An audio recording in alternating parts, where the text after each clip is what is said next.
Welcome, everyone, and welcome to Progressive Discussions. I'm your host, James P. Madonna, and for those that usually watch this show, you know that already. We are streaming live on YouTube and X, formerly known as Twitter, and it is April. This is the first show of April 2024, post-Easter Sunday, post-Lent, because I was away for the Easter holiday weekend. And we're back. The show must go on, and it's great to have everybody. Actually, my panel will be a tad bit different because my right-hand man, Mick Von Raven from Chicago, Illinois, has a date tonight. He's on a date. Good luck to Mick Von Raven.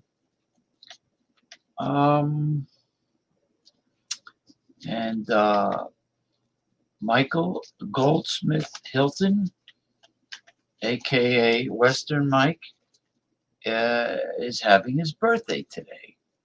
And he's spending the evening with some of his good friends out there in San Francisco, California. So happy birthday to Western Mike, Michael Goldsmith Hilton. Let me play a little happy birthday for him. He's 31 years old, the young whippersnapper. How about that?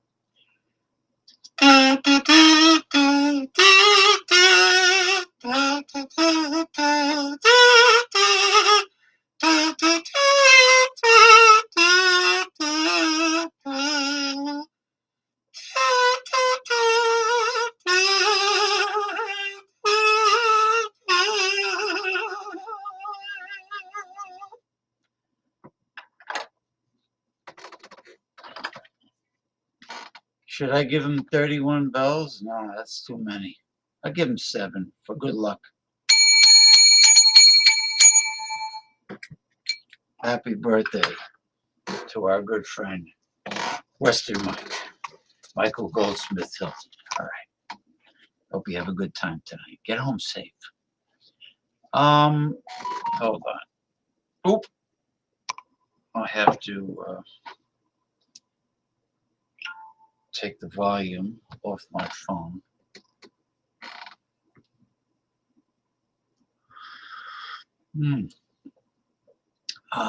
The elixir.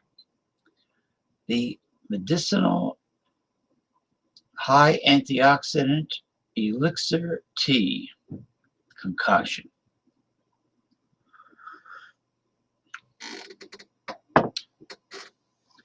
Okay.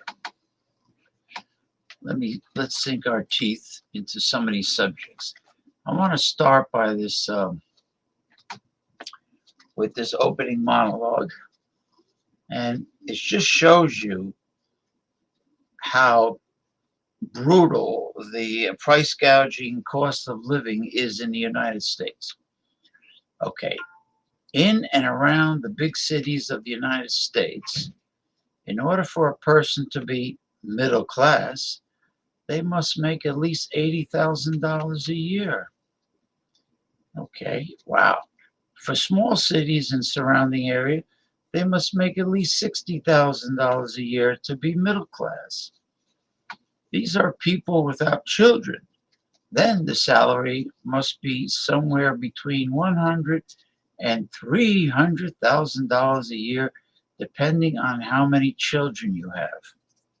Yeah, that's because children are spoiled and coddled nowadays with this modern parenting, the yuppies. This all means that the poverty level is much higher than we thought based on income. Let me see. I don't know if I mentioned this though. I'm going to bash the greedy, underhanded New York / New Jersey restaurants that are charging $8 just to take the cork out of a wine bottle for someone that brings their own alcoholic beverages. A decorking fee, where all you have to do is get one of those steel contraptions, with the corkscrew and butterfly wings that come up as you screw it, right? You can get it at the dollar store, and you could decork your own damn wine bottle. But if you don't bring that, the restaurant charges $8. And on top of that, this is even worse. If you go out with family and it's someone's birthday, and you happen to bring the birthday cake to the restaurant, they're in this area, they're charging a $3.50 slicing fee per slice of cake that they slice. For each piece of cake given to each person at the table, there is a $3.50 slicing fee if someone brings in their own cake. Shame on you. Okay, the restaurants in my part of the country and the world are all collectively inducted into the Chiseler's Hall of Shame for these shenanigans. All right. Terrible. All right. We'll stop. Play. Give you a little Robert Reich. I always enjoy his videos. Oh, not so fast, Robert Reich. Not so fast. Not so fast.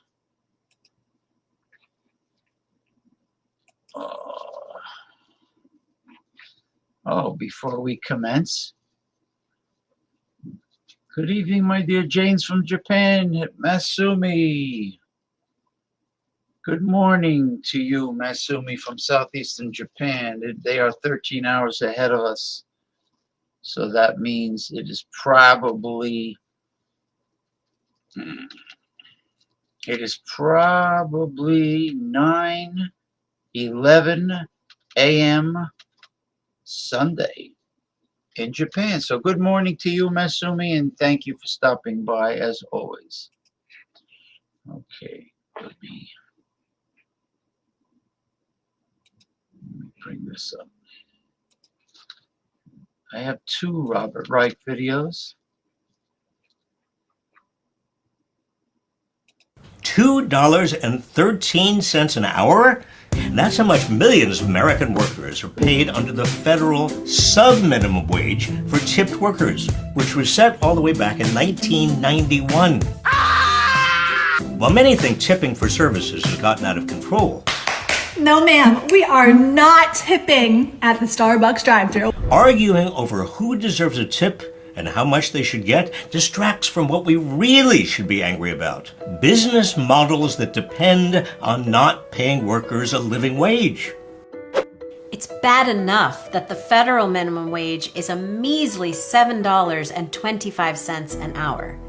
But employers are allowed to pay tipped workers just $2.13 an hour because supposedly those workers will be able to make up for it in tips. Saru Jayaraman of One Fair Wage has been advocating to change this absurd and exploitative law. I asked her to share with us 4 big reasons why we need to get rid of the sub-minimum wage and pay service workers a full living wage with tips on top.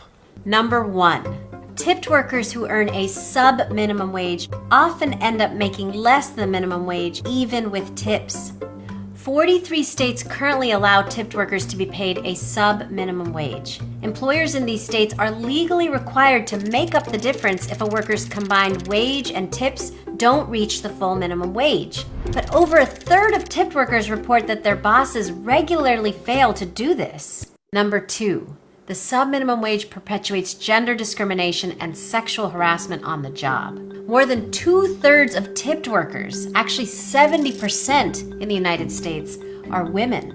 And 1 in 6 women that work a tipped job are living in poverty. That's nearly 2.5 times the rate for workers overall. Since workers earning the sub-minimum wage are so dependent on tips to make a living, they're often put in situations where they have to tolerate inappropriate customer behavior. A staggering 76%, that's more than 3/4 of tipped workers, have reported experiencing sexual harassment on the job. But in states that require a full minimum wage with tips on top, sexual harassment is cut in half because workers are not as dependent on customers for their income.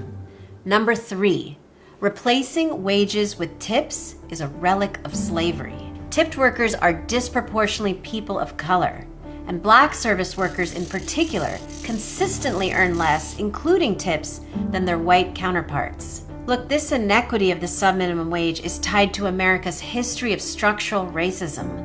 Following the Civil War, tipping was used as a racist solution by employers who didn't want to pay formerly enslaved Black workers. So by allowing them to pay their workers just in tips rather than a wage, employers were able to avoid directly paying Black workers.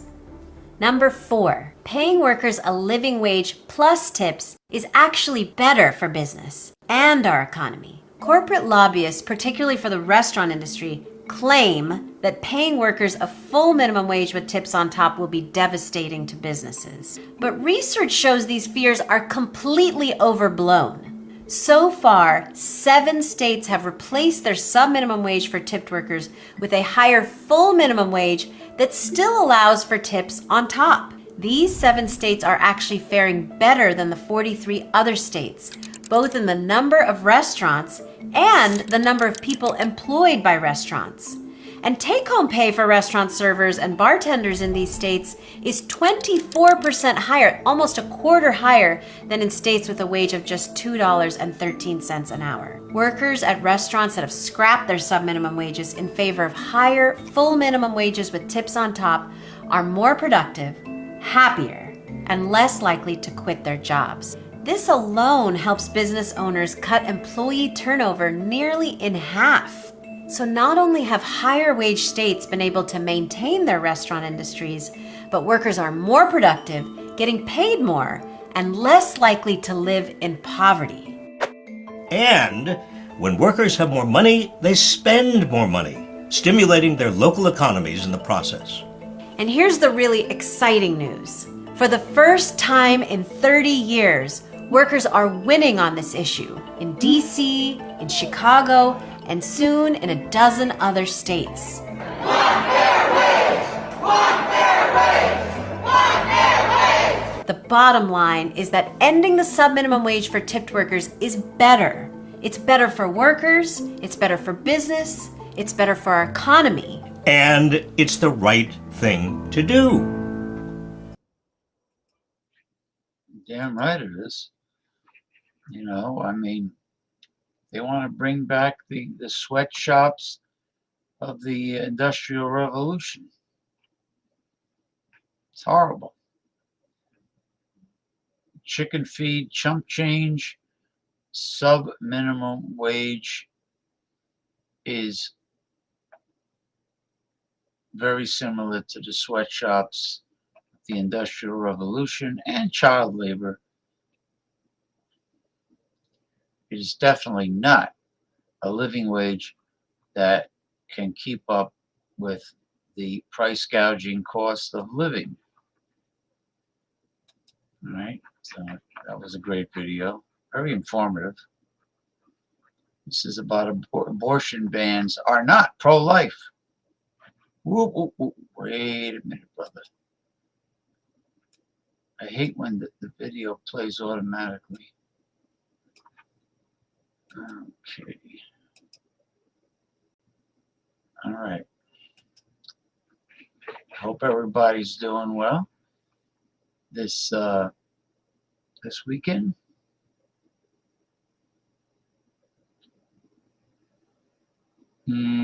Actually, we are past, let's see.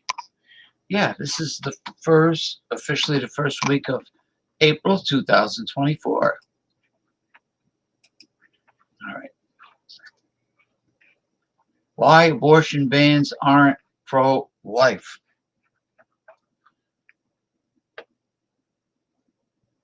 Yeah, well, first of all, the zealot religious freaks, religious fanatics, evangelicals are part of a cult. They think that a fertilized human egg is a baby. And the only time the Bible mentions when life began is when Adam was given his first breath. That's it. Okay. All right. Let's see what Mr. Robert Reich has to say about abortion. Abortion bans are not pro-life. They're pro-poverty and pro-inequality. I'll tell you what we can do about it in a minute, but first let me explain how these bans worsen inequalities. You've probably heard of the 2 abortion cases making their way through the courts, but it's not just Texas and Mississippi's new bans. For years, Republican state lawmakers, almost entirely white men, have been chipping away at reproductive freedom, enacting laws that lead to clinic closures, force people to travel hundreds of miles for abortions, and create near insurmountable barriers for low-income people, especially people of color. Now make no mistake, bans like those in Texas and Mississippi won't stop abortions. Wealthier people will always have access, but millions of low-income people will be forced to give birth, with dire consequences for both parent and child. Pregnant people in Texas now have to travel an average of 247 miles to get an abortion. Who but wealthier people can afford this? Only 1/3 of the lowest paid workers receive paid sick days, while 95% of the highest paid do. Taking just one unpaid day off from a low-wage job can mean sacrificing groceries, electricity, or gas. These restrictions worsen inequality and have lifelong effects. One study found that being forced to carry an unwanted pregnancy to term makes it nearly 4 times more likely that parent and child will live below the poverty line. Parents are also less likely to have full-time work and more likely to have public assistance 4 years later. Decades of research confirm that abortion access improves education, employment, and earnings. And the differences are especially large for Black people. It's not just economics. Restricting abortion puts people's health at risk. Researchers found that abortion legalization in the 1970s reduced deaths among Black mothers by 30 to 40%. The Supreme Court's right-wing majority is poised to gut or even overturn Roe v. Wade. If they do, 21 states already have laws that will go into effect to severely restrict or outright ban all abortions immediately, threatening the livelihoods and health of millions of low-income Americans.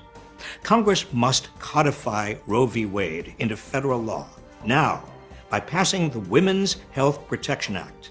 It's already been passed in the House, but it's being blocked in the Senate by, you guessed it, a Republican filibuster. Let's be clear, there is nothing pro-life about forced pregnancy and forced birth. The freedom to choose when, how, and with whom you start a family should not be dictated by your income or where you live. Congress must act to protect reproductive freedom now, before it's too late. All right. As always, Robert Reich is right on the money. Let's see. St. Iker of the Young Turks. All right. Let me see.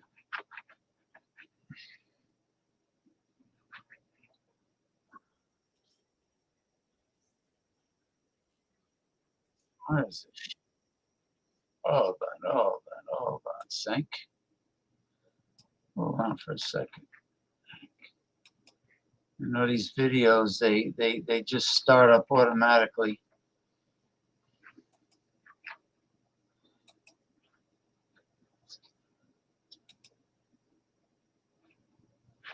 All right. St. Iker, the Young Turks. So Donald Trump lost over $1 billion today. How did he do that? I mean, he's a legendary failed businessman. He's gone bankrupt 6 times, including casinos, where the house always wins, unless it's run by Donald Trump. But today was a relatively normal one for him because he put his company on the stock market, and obviously it's going to crash, and it began to crash today. And at its height, it was $79 for the stock price. It's now down to $48, but today alone, it lost about 21% of its value, which is the equivalent over $1 billion of Donald Trump's stake alone, let alone the entire company. But remember, it's doesn't make any money. It made about $4 million in revenue last year, and the reason it went down so much today is because they found out it lost $58 million last year and has almost no chance of making that money.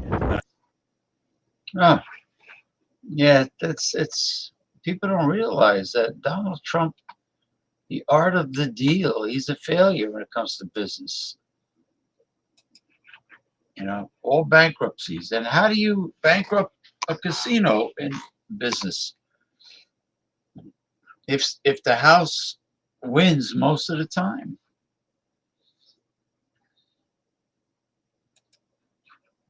Interesting.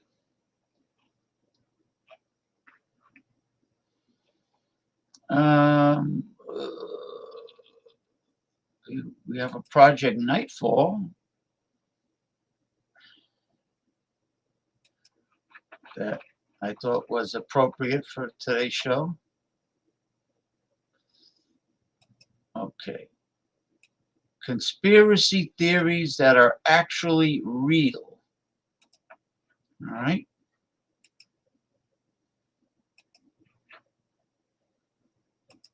You know, many conspiracy theories have turned out to be true. I mean, people really looked up to clairvoyants like Nostradamus, right? Edgar Casey. What do you call? I don't know if Nikola Tesla was prophetic, and in a certain way he was. And there was the famous Jeannie Dixon. I mean, they looked up to these people. Today they would have called them conspiracy theorists. Okay, let's see what we got here. This video will most likely piss off a lot of powerful people. Night fam, get ready to hear conspiracy theories that are actually real. Number 1. You will never guess which progressive country used to have a gaydar machine. Yes, the Canadian government was once so paranoid about homosexuals that it developed a device called the fruit machine during the Cold War. This machine supposedly looked like a dentist chair that would show photos of naked men to males joining the army.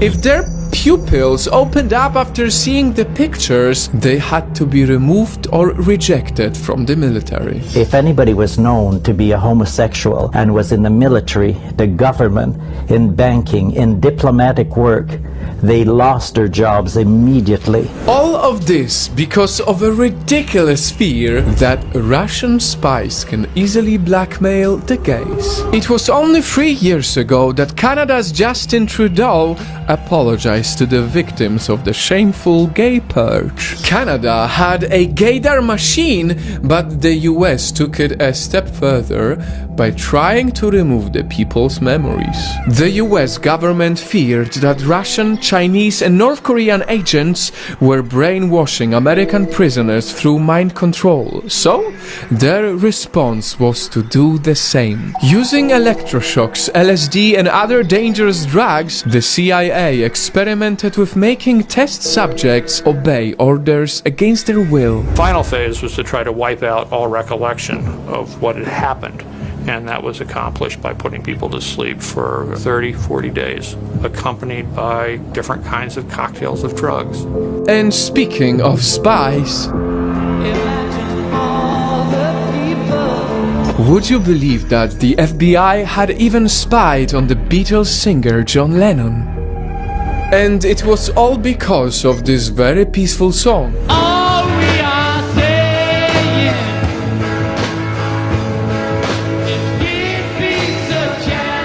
Apparently, the Nixon administration was afraid that Lennon's anti-war song would further push the youth to vote against him for re-election in the 70s. That's because Nixon's platform was to end the Vietnam War, and he failed miserably. Nixon was concerned about this possibility, and the FBI was given the job of following him around and getting the information together that they could use in the deportation case. They're even sort of changing their own rules to get us, you know, just because we're peaceniks, really. And lastly, the conspiracy theory that became true is about diamonds, and how diamonds are actually not as unique as we think. The world's fascination with diamonds as a symbol of love only started from a clever and consistent ad campaign slogan. From the 40s to the 90s. How else could 2 months' salary last forever?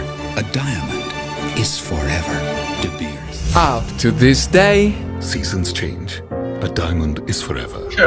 Truth is, the value of diamonds depends on how rare we think they are. And so the mining cartel De Beers controlled its supply to create the illusion that diamonds are hard to find. A diamond is forever. Diamond industry, De Beers, it's a racket. It's bullshit. Welcome to capitalism, people. There's so many diamonds being mined in South Africa alone that I heard they had to control the exportation to keep the prices up. Beers. Right now, at least 8 out of 10 wedding rings in the US are still made of diamonds, and so I guess it's safe to say the illusion stays forever. We can only wonder how many more conspiracy theories that right now we find ridiculous in the future will become a reality. Only time will tell. right. That's right. Diamonds. You know, a cubic zirconia looks more perfect than a perfect diamond at a fraction of the cost. Just like wedding bands that are now made from titanium are beautiful wedding bands at a tiny fraction of the cost of a gold wedding band. It's all in the mind, people. It's all in the mind. Like my late Uncle Phil used to tell me, prestige is all in the mind. Give peace a chance. That was John Lennon, right? Let's see. What do we got here? Let's do a little Donald Trump amusement. Okay, what's going on here? Give peace a chance. Wah, wah, wah, wah, wah. Give peace a chance. I think everybody's watching WrestleMania. I'm not going to spend money on that. I'll just go to dailymotion.com and watch it late at night tonight or early tomorrow. Watch it for free. Oh no, I won't see it for free tomorrow. No, because WrestleMania is in 2 parts. Saturday and tomorrow, Sunday. And I have my Sunday show with the Commodore Jeff Zambello, the Open Topic Talk.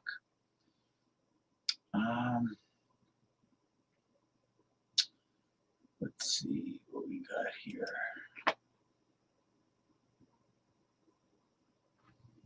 Oh, this is strange. No. Let's share screen. Let me check something here. Oh, okay. Give peace a chance.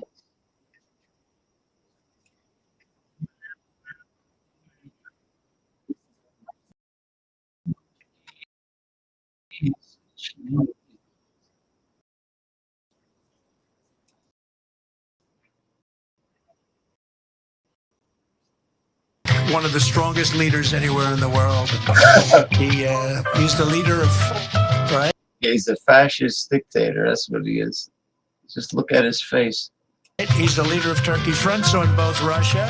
You got to get out there and you got to watch those voters. You don't have to vote. Don't worry about voting. The voting, we got plenty of votes. You know how you spell us, right?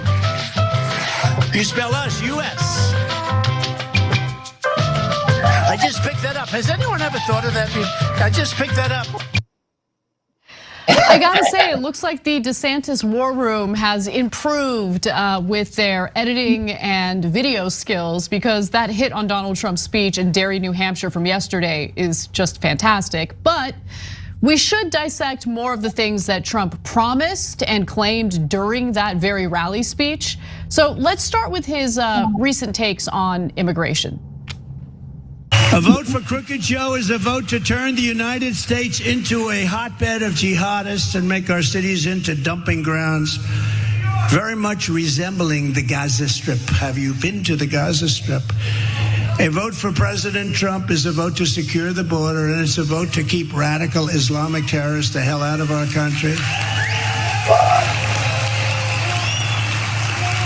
On day one, I will immediately restore and expand the Trump travel ban. Remember when they said, oh, that's so vicious, but it kept us safe. And it passed in the Supreme Court of the United States. They sued me in every different court. You wouldn't believe it. But on entry from terror-plagued countries, and hold all of the refugee settlements to the United States. They want to come in. They want to bring the same people that are shooting rockets at Israel, they want to come into the United States. I don't think a lot of good things are going to happen. So there are two things that I want to talk about here. Yeah, what Trump failed to mention is that during the pandemic, he stopped plane flights from Asia, but he allowed 2 million Europeans, many of which were in Wuhan province, China, and brought a terrible pandemic to Europe. And Trump allowed around 2 million Europeans to fly to the United States. And that's why 500,000 people, 500,000 Americans died during the pandemic.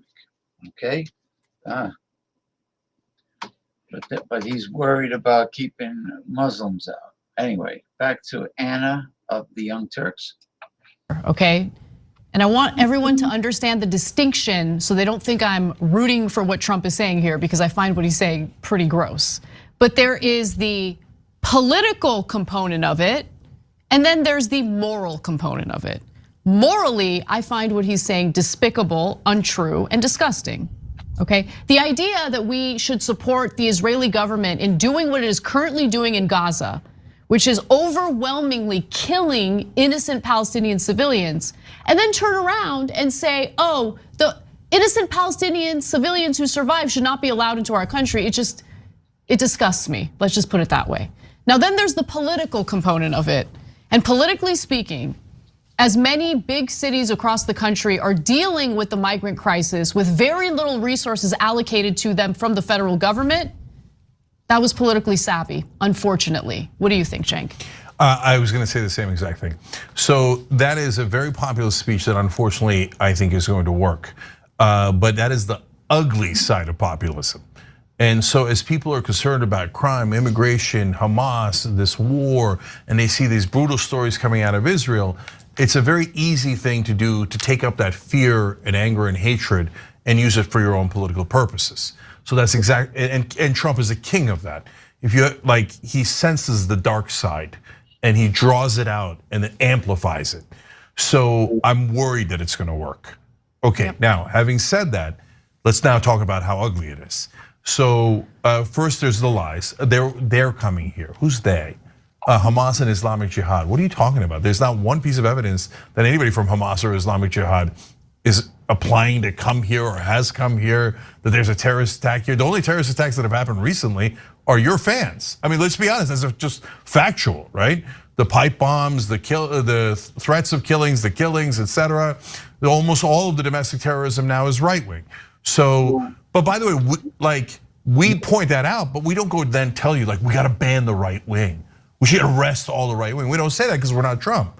We don't do the ugly side of populism. If it was him, he would do that to us in a second. And in fact, he's doing it in a case where it doesn't even exist. So that's the lies. And then the hate. We got to ban them. And what is he saying? He's saying, look, he's referring to his travel ban.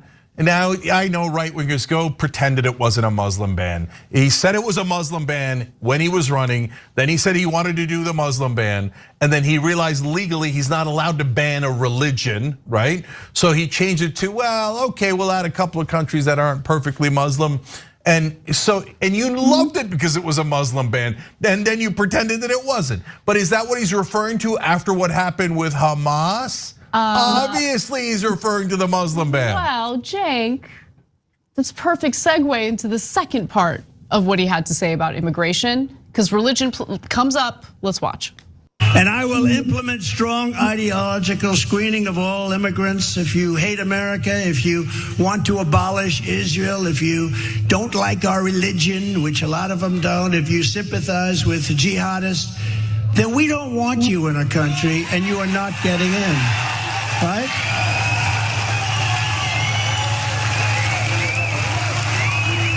We don't want you. Get out of here. You're fired. You're fired.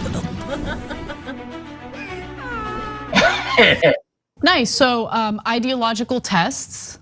Okay, are they going to get waterboarded as you're interrogating them about their ideology? And what exactly is our religion?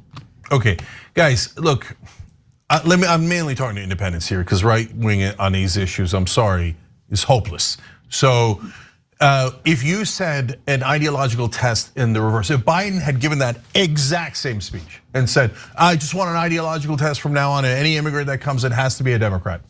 We're doing an ideological test. We want them to be liberals. We want to be in favor of Muslims. We want them to be in favor of this and this and this. You would all be like, your heads would explode, MAGA heads would, everyone of, right? When he says the exact opposite, you're like, yes, ideological test. Screw America and its freedom. I don't believe in freedom of thought or opinion or speech.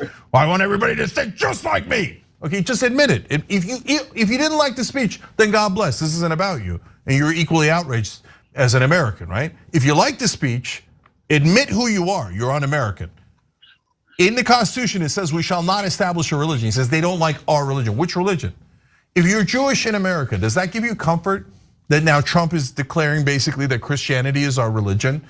And that if you don't like it, then maybe we'll kick you out of the country? That is the antithesis of America. That's the antithesis of our Constitution. And that does not give any comfort to anyone who is Jewish or any other religion, right?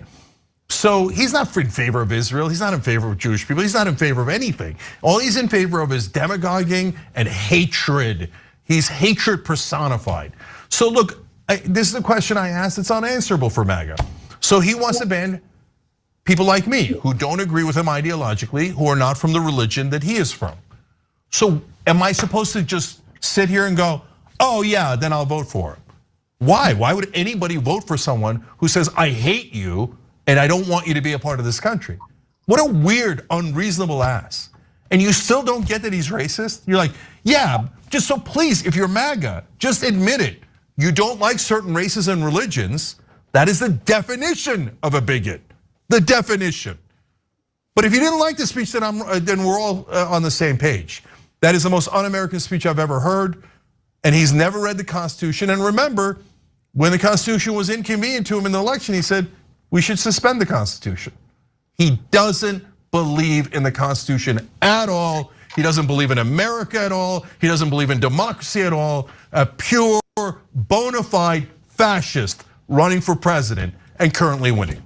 Let's talk about how many Palestinian refugees the United States allows into the country.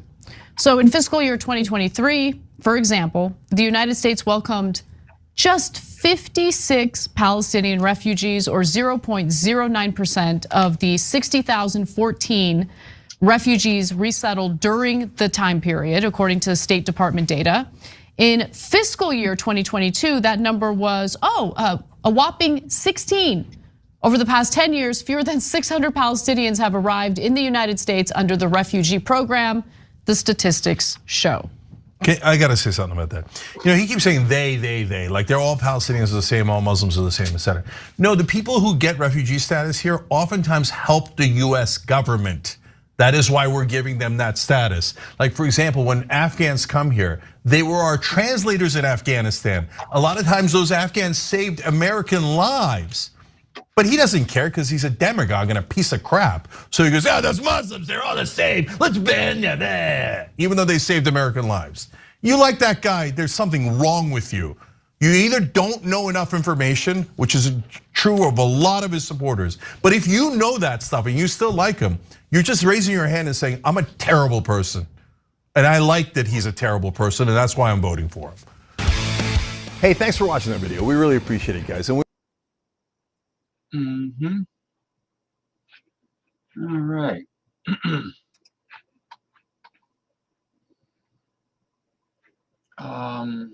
Let's see. Was this the same thing? No.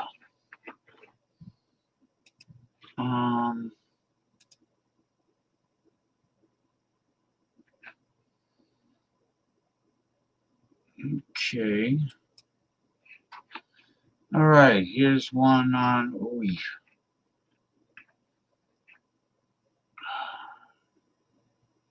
Trump selling Bibles. How about that? This guy's funny. I think it's funny.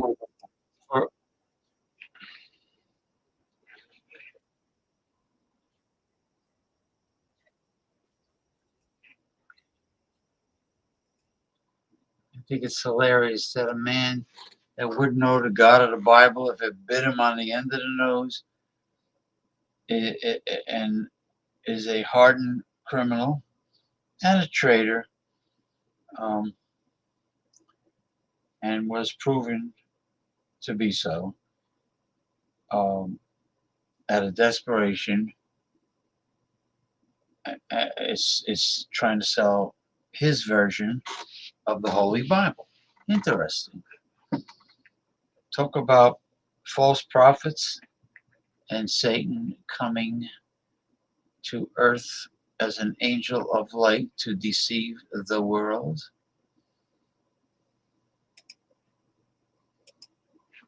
Okay. Well, at least we'll get some laughs out of this. I'm proud to be partnering with my very good friend Lee Greenwood, who doesn't love his song, God Bless the USA, in connection with promoting the God Bless the USA Bible. Trump selling Bibles? Could there be a surer sign the end times are here, brothers and sisters? This is T-Pain USA, and welcome to the Really American T-Cast. Now let's kick this thing off with a like and a subscribe, and we'll slip this Holy Roller Amway meeting into overdrive, shall we?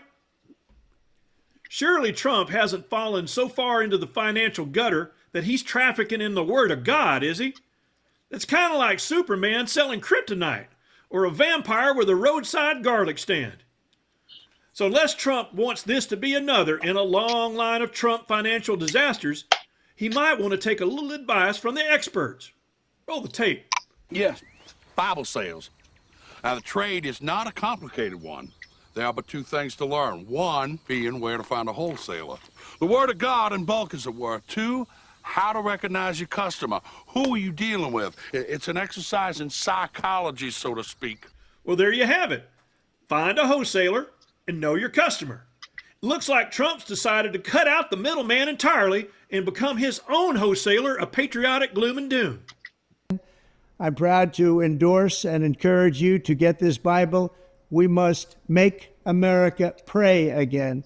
There you go, Christians. You might as well just convert to Scientology now, because Trump has endorsed the Bible. Ask Carrie Lake and Blake Masters how a Trump endorsement works. But tell you what, let's give Trump another chance and listen to just a little bit more of his heavenly inspired sales pitch. It's a reminder that the biggest thing we have to bring back America and to make America great again is our religion. Religion is so important. It's so missing, but it's going to come back, and it's going to come back strong, just like our country is going to come back strong. Religion's going to make a comeback? Seriously, folks? 83% of Americans identify as Christian. But if you listen to the far right, Christianity is always a persecuted minority. Now, T-Pain's lived a long time, and every 4 years, Republicans sing out of the same old hymnal. We've got to restore Christianity to our country. Heck, folks, Christianity's had more comeback tours than Cher. Christians are under siege. We must protect content that is pro-God. We love God, and we have to protect anything that is pro-God. Remember rule number 2? Know your customer? Now, Trump's got these white Christian nationalists always crying, "Poor me, poor me. I'm persecuted because I can't force my religion on other folks." Now, T-Pain wants to ask you a question. Why is the master race, with the God Almighty on their side, always trodden underfoot? Why does Trump work 24/7 trying to convince his congregation that they're the victims and that our thriving economy is actually an economic hellscape? Why does this wannabe Bible salesman need his people to believe we're living in such hard times? Well, I guess hard times flush the chump. Yeah, folks, sometimes it's just that easy. Now, Donald Trump just didn't wake up one day and decide to start selling Bibles.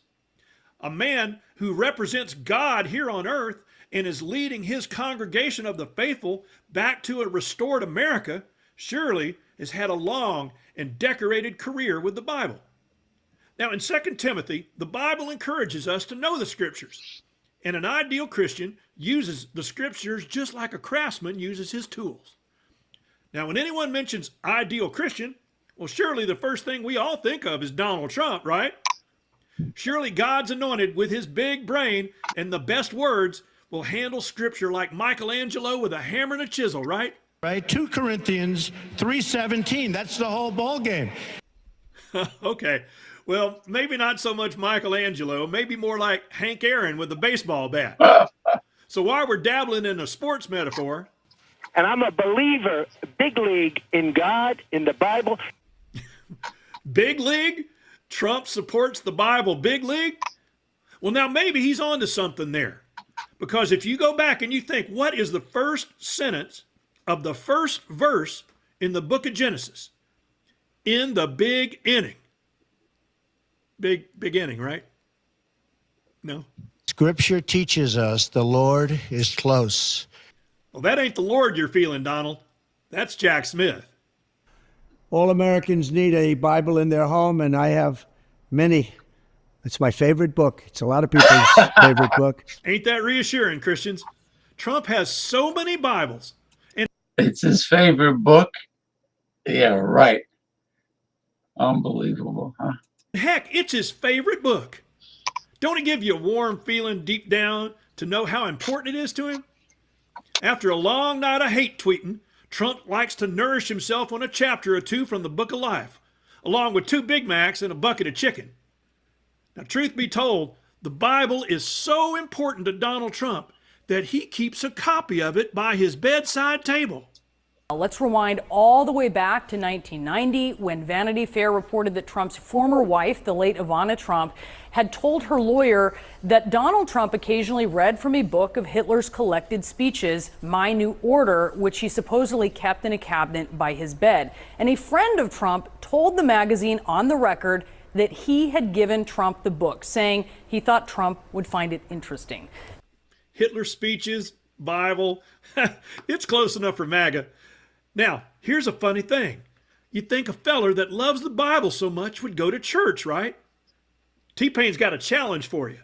Scour the internet, and if you can find a single picture of Donald Trump inside a church building, T-Pain will eat his hat. Now, Trump, though he never makes it to church, every now and then he does make it to a prayer breakfast. Mainly because, you know, breakfast. Ask God to give you the strength to do this hard thing. To go against your human nature, to follow Jesus' teaching. You believe Jesus' teaching, act like it, me too. To love your enemies. Ask God to take political contempt from your heart. And sometimes when it's just too hard, ask God to help you fake it. Now, regardless of your faith or lack thereof, it's hard not to be moved by Jesus' call for us to love our enemies and to be kind to our neighbors, right? And of course, Trump naturally agrees 100% with these great commandments of the Lord Jesus, right? Arthur, I don't know if I agree with you. Well, nobody's perfect. Now, this Bible Trump is selling ain't just full of scripture. For only a small shipping and handling fee, you get lots more. This Bible is the King James Version and also includes our founding father documents. Yes, the Constitution, which I'm fighting for every single day, very hard, to keep Americans protected. Also, the Bill of Rights, the Declaration of Independence, and the Pledge of Allegiance are all part of this. God bless the USA Bible, and it's just very important and very important to me. Now, you got to ask yourself, why did Trump put all our founding documents in one book alongside the sacred scriptures? Was he trying to create a one-stop shop for every freedom-loving believer in the Almighty Jehovah? Sadly, no. Donald Trump put all this in one book so he can throw it all out the window the moment he gets reelected.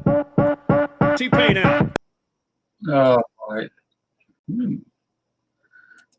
It's just too hilarious. It's like a Saturday Night Live skit. It really is insane. You know what? We're gonna. I got one more video on the Trumpenstein monster with some words from Larry David. You know Larry David, Curb Your Enthusiasm, Seinfeld. And then the remaining 3 are science and technology segments of videos with an update on robotics, which is the most popular high technology subject.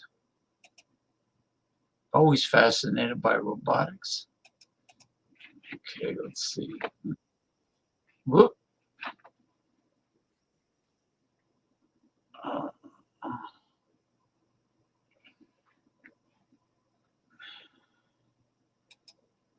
This is hilarious. Really is. Trump rewriting the Bible, putting the Declaration of Independence and the Bill of Rights in the Bible.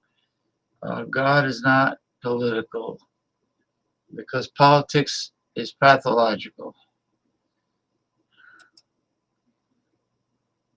Tommy Carroll, how are you, sir? How was your week? How's your weekend? Greetings, Comrade Madonna. Oh, thank you. I'll accept it. Hope you had a wonderful and blessed Easter. Actually, I did. I spent it with family, and I ate very well. Thank you.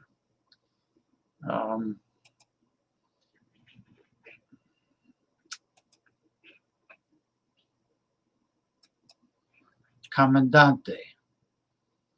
Comrade Commandante. All right. Let's see what this is about. Wear the MAGA hat and like what the MAGA hat represents. Are you afraid about alienating them? They could be fans of the show. Alienate yourselves. Yeah. Go and alienate. You have my blessing. No, I can give a.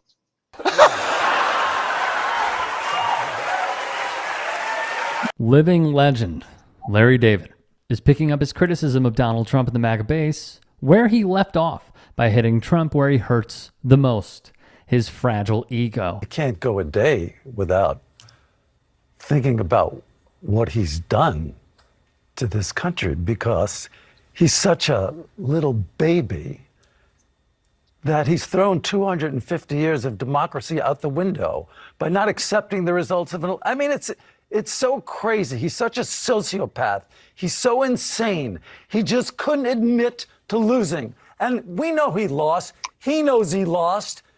And look how he's fooled everybody. He's convinced all these people that he didn't lose. He's such a sick man. He's so sick. Anyway, no, it hasn't impacted me at all. Trump's entire brand is fueled solely by the fraudulent persona he has built for himself since entering the public spotlight decades ago. And like Larry David pointed out, he's duped so many people at this point that he could do literally anything. Hold on, let me ask. Guys, we good with pizza? They're totally gonna cover. I mean, they've been crushing it this whole tournament. Pepperoni? I thought we were getting Thai. I'm done. They're gonna close that. Come on, big fella, we're rolling. And his loyal minions would still stand behind him. Where I could stand in the middle of Fifth Avenue and shoot somebody and I wouldn't lose any voters, okay? It's like incredible. But if a jury convicts him, would that change your opinion of him at all? Is there anything that could happen that could lose your support for him? Not at all. Not anything that they're trying to bring up. No. So if he goes to jail, still president in jail is fine with you? Absolutely. Would you rather have Donald Trump in jail as president or Joe Biden in the Oval Office? I will take Donald Trump anywhere. Jail, it doesn't matter. I will absolutely take him over Biden any day. There are 91 federal and state indictments against him. If he's found guilty by a jury in any of those, what do you think should happen to him? Should he be allowed to serve as president? Should he be allowed to run? And would you still support him if he's convicted by juries? I'd vote for Trump if he's sitting in a prison cell, period. He absolutely should still be allowed to run, but they should not, when I say they, I mean all the people that are prosecuting him should not be allowed to be doing any of this stuff while he's running for president. You rather have him as president from jail or Biden as president from the White House? I'd rather have Mickey Mouse in the White House than Biden, if that answers your question. But if he's in jail, absolutely, 100%. It should go without saying that a prison sentence shouldn't disqualify you from running for president. But when it comes to planning to overthrow the government and eliminating one of the only crumbs of actual democracy that we have left, you shouldn't be this enthusiastic to support that candidate. You think it was stolen? Yeah, it was definitely stolen. No doubt about it. Well, there's some doubt, right? Because President Biden's the president now, and 60 courts said it wasn't, and here we are. Those were procedural dismissals. Yeah. Right. So I don't think, many affidavits, they keep saying there's no evidence. The definition of an affidavit is evidence. The word evidence appears in that definition. So to dismiss all of that evidence, and they do it all the time. So it's absurd. There's too many people that are ready to go now. When you say, what does that mean? Can you be specific? Civil war. Civil war. You think it'll be a civil war if Trump loses again? Oh, yes, I do. I know with people that I talk to, I'm a churchgoer, and I love God more than my life. But there are things that I do for God that I don't do for anybody else. And this is one thing. I know that God needs some help here, but I can sure talk. Now, I had somebody tell me that they would take a bullet for Donald Trump. I think I would too, because I'm not that young. If I was young, I'd never say that. But I would too. I mean, We don't want to lose your wisdom to that. but I don't know what it is about him. He's got that charisma, says it like it is, never backs down. He never says anything that he shouldn't. Do you want to take that one back? I know you've heard it, but I never hear those things. This woman is a perfect encapsulation of how Trump's ego and public facade have infected so many people and have done so much damage to the country since he rose to power. And it's actually pretty easy to figure out why his followers are so brainwashed when you take a look at the garbage they feast on coming out of his mouth. And I look now, even last night I was saying it, I said, I don't care, Andrew Jackson or anybody else, nobody has, when you think of the fake things, nobody's been treated like Trump in terms of badly. Russia, Ukraine, everything was a scam. And it literally starts the new one. As you win one, you start the other. Impeachment hoax number one, impeachment hoax number two. All hoaxes and scams. It was a rigged election. It was a rigged election. The votes came in, then they added a lot of votes to it. You saw it. It was a rigged, totally rigged election. They know it too. The only thing they don't want people talking about that election. Even Fox is afraid to talk about it. They're all afraid to talk about it. We did much better in 2020. I did millions and millions of votes more in 2020. I did much better. And you can cut this if you want, but the election was rigged. Fox may want to cut that one out, but that's okay. Well, I would just say it hasn't been proven in court. Well, it was so rigged. It was so crazy, but we're going to do it again. And they indicted me on it's all.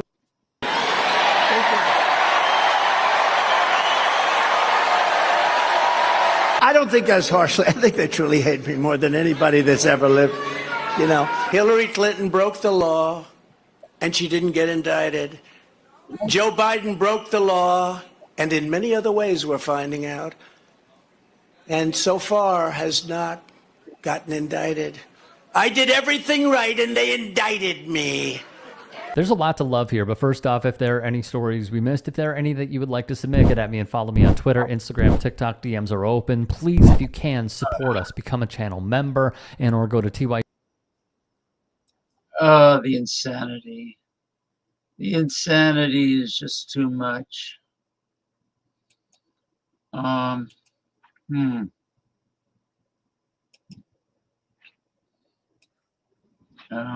Let's see.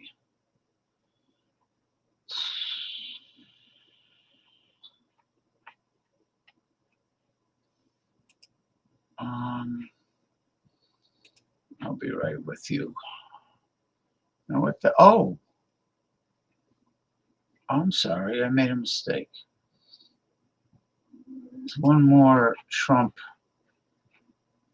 Watch panic Trump rages against judges and Republicans in unhinged tirade. Check this out.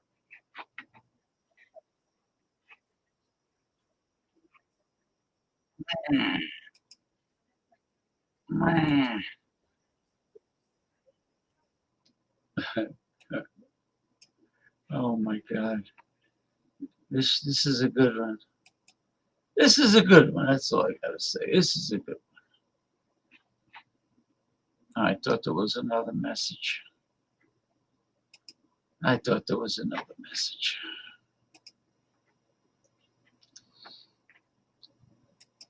Well, they keep on giving an insane, narcissistic, sociopath, pathological liar FaceTime.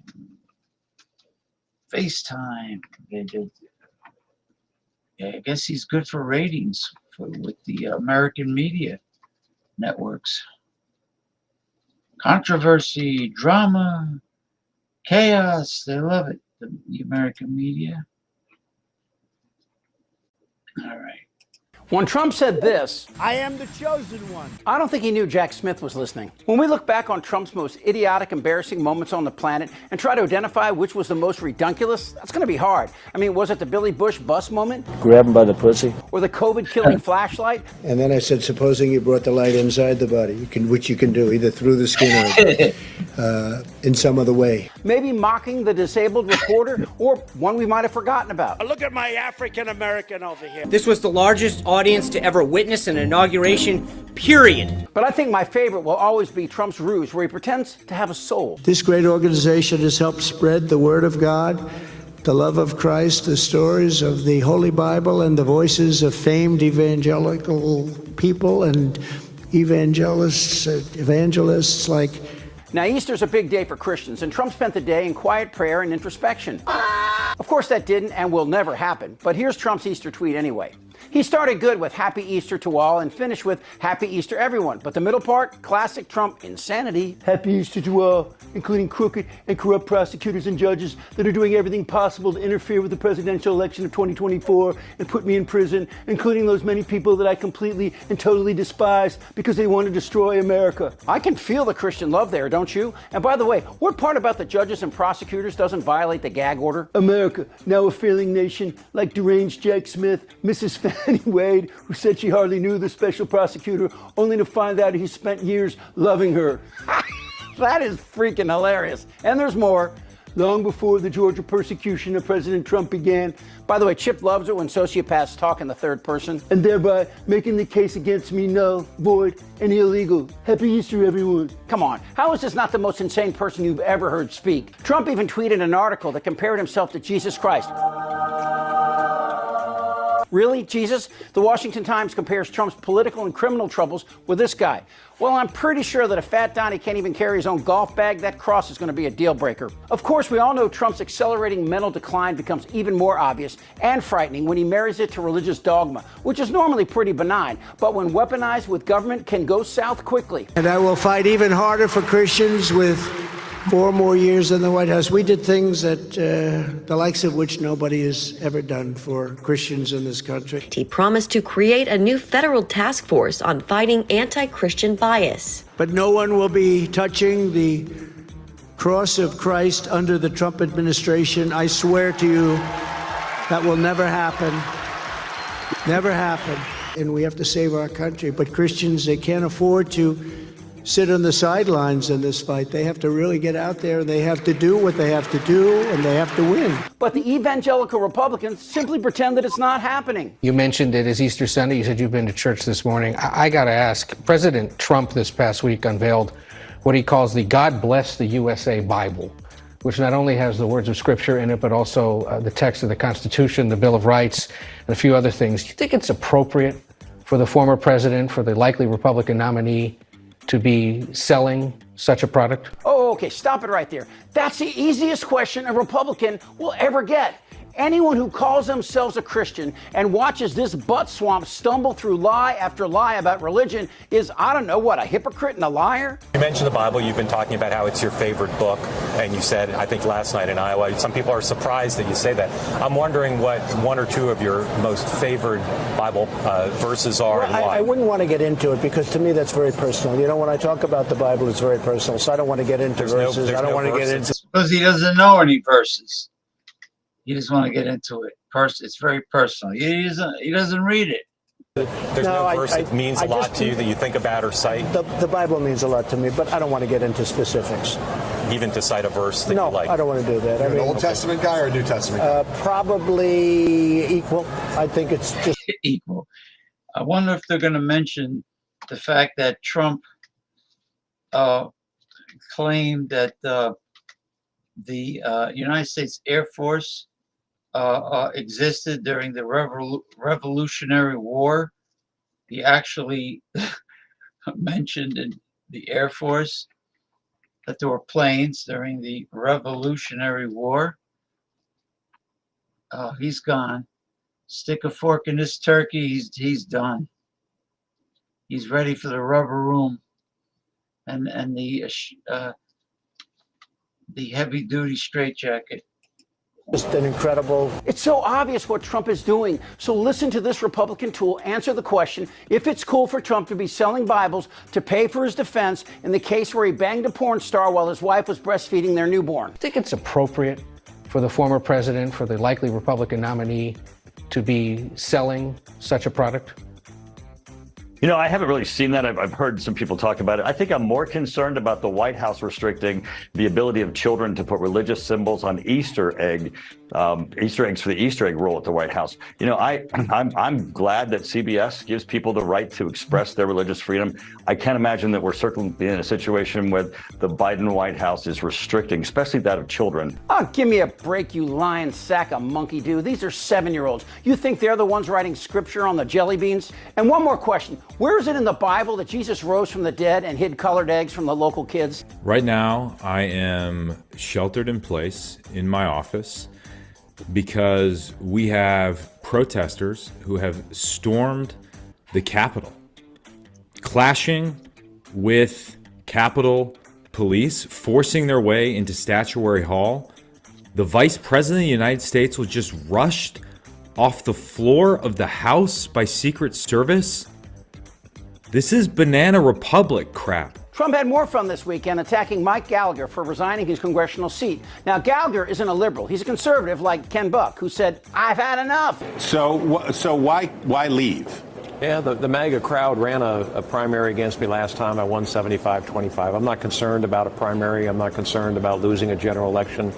There are a lot of things that went into the decision, but really we're at a time in American politics that I am not going to lie on behalf of my presidential candidate, on behalf of my party. And I'm very sad that others in my party have taken the position that as long as we get the White House, it doesn't really matter what we say.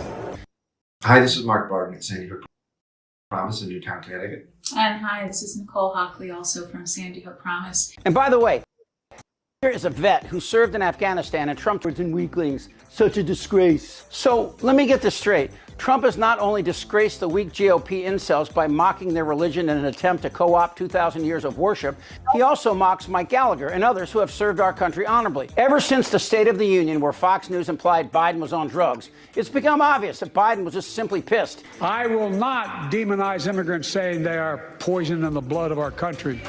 And now the entire country feels the same. The Biden campaign ad is not so much a political ad as it is a stark warning for what might happen if we don't act now. Donald Trump is truly confused. Nikki Haley is in charge of security. We offered her 10,000 people. They don't want to talk about that. He didn't just get me confused. He mentioned it over and over and over again. Yeah. He's not what he was in 2016. He has declined. That's a fact. I mean, we won last time. We won 50 states, right? This is not Donald Trump of 2016, guys. What? What is? If he's off the teleprompter, he can barely keep a cogent thought. I mean, that's just fact. We are an institute and a powerful death penalty. We will put this on. I think he's declining. I stumbled and mumbled purposely. I do speak in long, complex sentences and have a lot of material in each sentence. You have voter ID to buy a loaf of bread. You have ID to buy a loaf of bread. Have you noticed He's a little confused these days. A person close to Trump actually says that he's rattled by Biden's efforts to get under his skin. When Trump posed with that Bible in D.C.'s Lafayette Square, it was groanfully obvious that Donnie Cholesterol would now cross any line. But the real surprise was a timid response from the most collectively crazy crowd in the world, evangelical Christians, who allowed Trump to usurp their beliefs and turn them into jingoistic campaign slogans. Look, I'm not religious at all, but Trump embracing Easter seems blasphemous. But if he really wants to be Jesus and rise up from the dead, who am I to stand in the way? Let's get started. I'll get the hammer, you get the nails. Time to pack it up. I'm just getting warmed up. Who's with me? This isn't their Republican Party anymore. Am I wrong? Damn right. Yes. Tick tock. You're in a lot of trouble, Donnie. Follow, like, and hit notifications. Hilarious. Can't make this stuff up. Okay, all right. Back at the ranch, Tommy Carroll. Comrade Madonna, would you prefer Larry Longballs David over Raisin Nuts? Bernie Sanders. Longballs. You mean his testicles are probably very descending, very much descending, like a pendulum.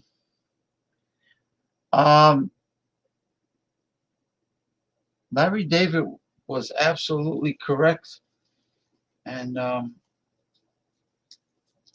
Bernie Sanders,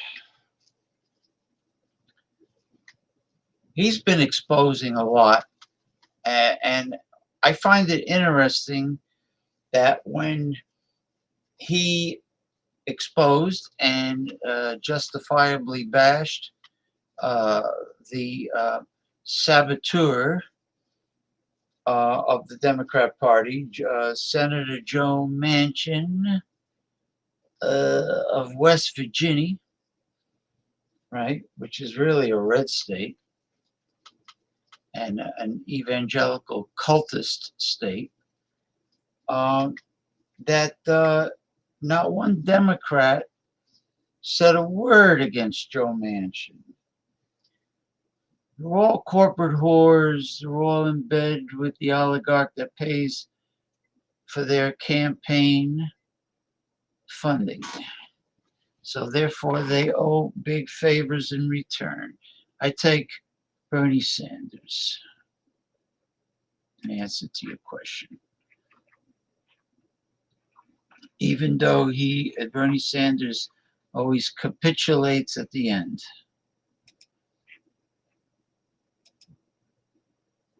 Super strong campaigning, but capitulates. Capitulates at the end. I like that word, capitulates.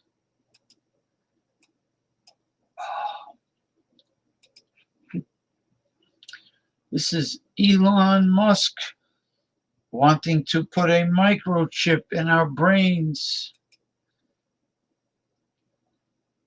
More words of wisdom from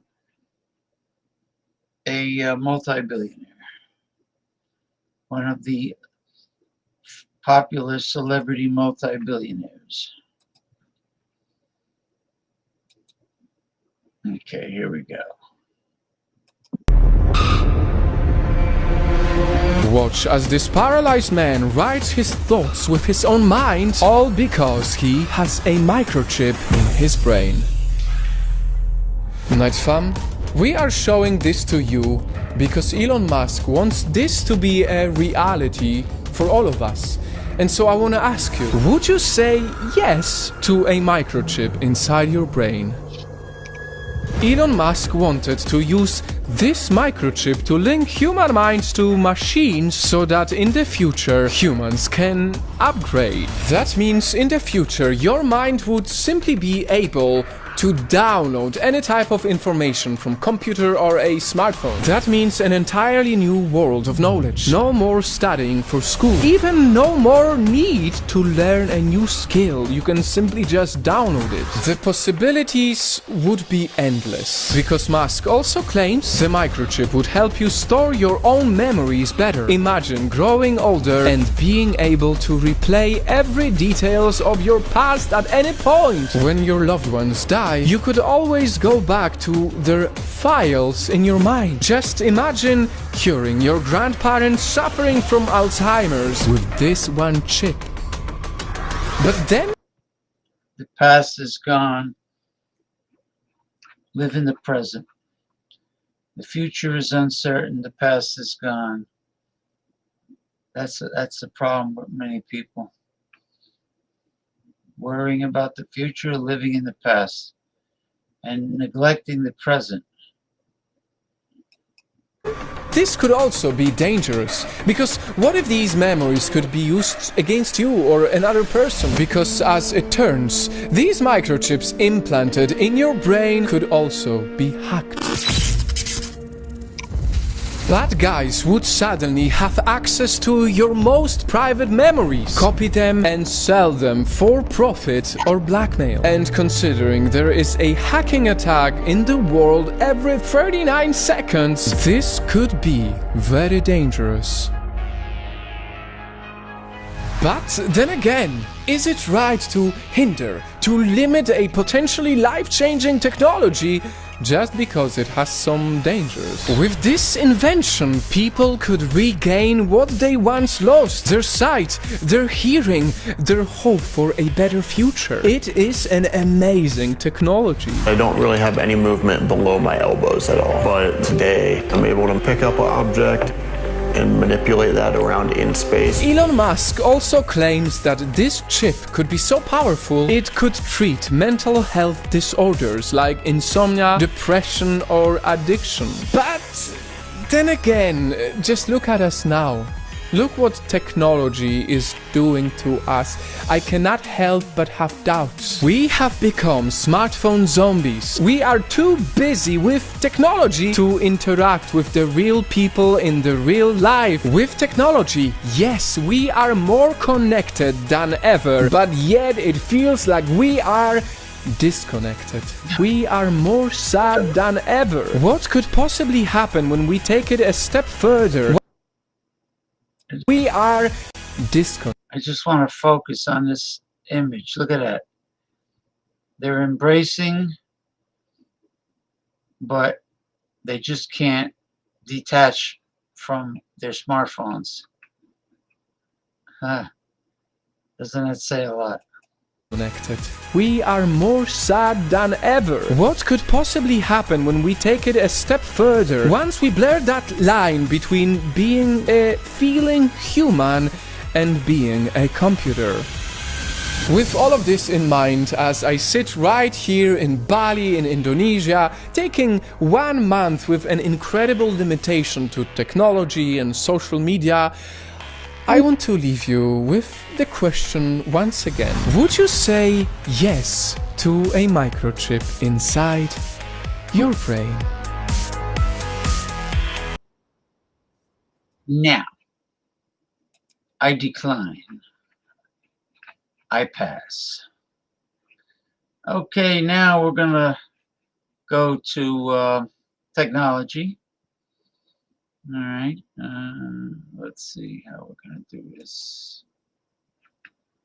Say hi to this new robot wife. It's insane. But being with a real, live human female will drive you insane, even though the robot, the android, is insane. So either way, you're insane. Quack,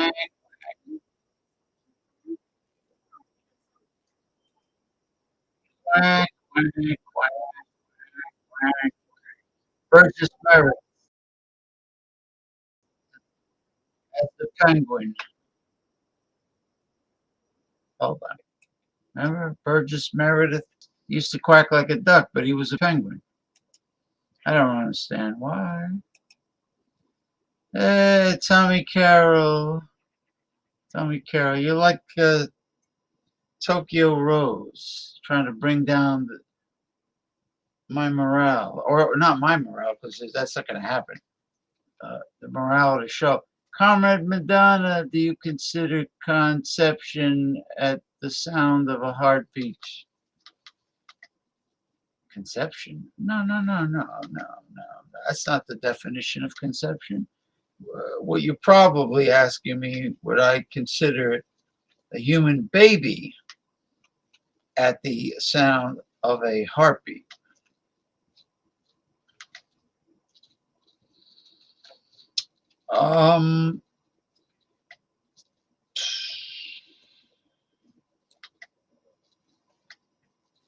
Well, if there's no mental activity, you're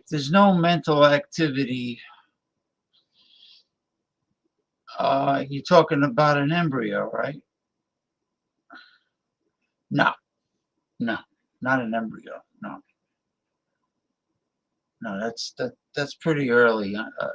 That's pretty early.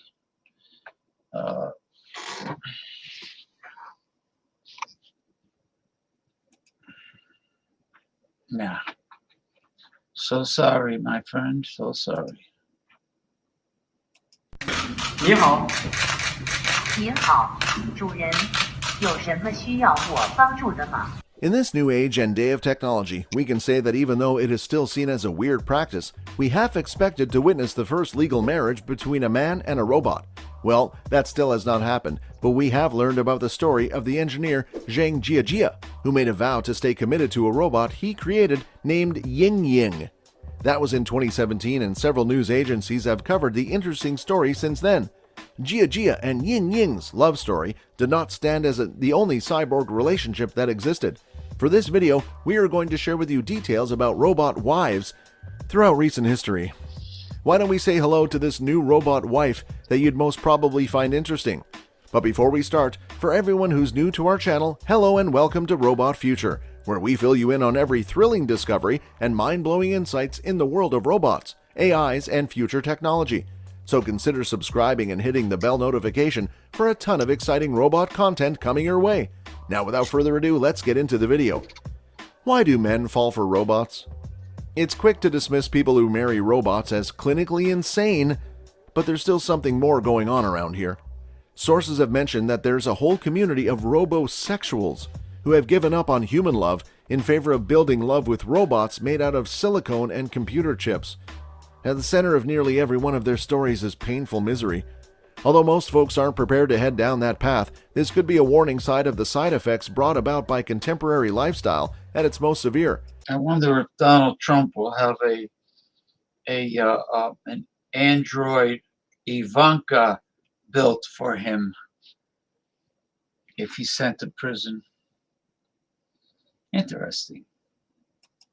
Our friendships are increasingly played out on computers rather than in person, and some believe this is contributing to an epidemic of loneliness and a shift in the definition of what a partnership is. Japan has been impacted the hardest. 1/3 of those under the age of 30 have never gone on a single date, while 1/4 of men say they are no longer romantically interested in women. Individuals aren't only bailing out of romance in Japan. Marriage rates in the US are at an all-time low, and some believe that all the lonely people left behind will lead to more stories such as that of Jiajia. That's a bummer.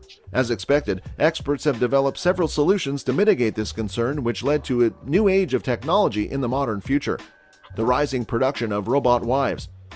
As recalled, Ricky Ma put $50,000 and 18 months of effort into creating an uncanny, realistic conversational robot that resembles Scarlett Johansson. Surely, that's a huge amount of work for a peculiar kink, but it doesn't appear that Ma did it simply for fun. Ma is searching for investment since he believes he will be able to market these items. Supporting this business endeavor, David Levy believes it will be legal to marry robots by 2050. He claims that homosexual marriage was unthinkable 35 years ago, but as it got more prevalent, our perspective shifted. He believes the same thing will happen with robots. Even if most people would not marry robots, Professor Adrian Choke believes that falling in love with a robot will become as common as watching pornography on the internet. This assumption might lead the world right toward that path, since as early as the previous decades, several inventors have created robots specifically crafted and designed to be their obedient and loving wives. And you don't have to take them out for dinner and drinks. You just plug them in. Plug it in, plug it in. You don't have to worry about spending money for their on your anniversary, on their birthdays, and Christmas and Valentine's Day. Nothing. Robots don't care about that nonsense. Yes, Ronnie S., originally from Long Island, now residing in Clearwater, Florida. How are you doing, sir? Before I commence. Here are a few examples before we introduce to you the newest robot wife ever created. 1. Ying Ying. You have already known about Ying Ying and how he was partnered up with her own inventor in 2017. However, there is a lot you have not yet known about the history of the creator's love and personal life. After being dumped by the lady he believed he was going to marry, Zheng Jiajia made plans of creating Ying Ying. His parents, as he claimed, continued pressuring him to marry so he could start a life and build his own legacy. Because he couldn't discover one in the actual world, he did the least we would have imagined doing. He constructed his own wife himself. A robotics engineer can always improve his robot wife, adding functions as needed, so an ineptness or lack of communication capabilities will never be an issue. In fact, Zheng is already working on improving his robotic wife's ability to walk and perform simple but tedious home duties. Yeah, and no nagging. All the bagging with none of the nagging. Tommy Carroll says, cheers, JPM. Always enjoy your thoughts, even though I disagree. Great show. Off to see the wizard. Don't pay attention to that man behind the curtain, Tommy Carroll. Take care. Have a good evening. And have a lovely Sunday tomorrow. I'll be around doing my Sunday show. Anyway, have a good night.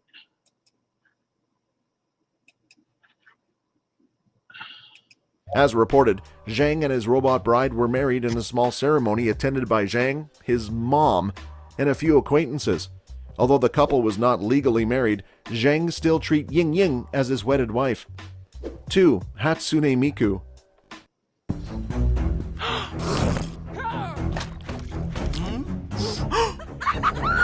Tokyo's Akihiko Kondo has married his Gatebox virtual robot. The Gatebox virtual robot was created as a companion for those who don't want to date but don't want to be alone. Gatebox can text Kondo while he's at work, switch on lights when he gets home, brush her teeth with him, converse with her, and more. Hatsune Miku was Kondo's hologram's name. Miku is a 16-year-old female vocalist hologram. In front of 40 guests, Kondo and Miku married in early November. Kondo's family did not attend the wedding. Yeah, you blame them? She's a hologram. 16-year-old hologram, so he's a pedophile, right?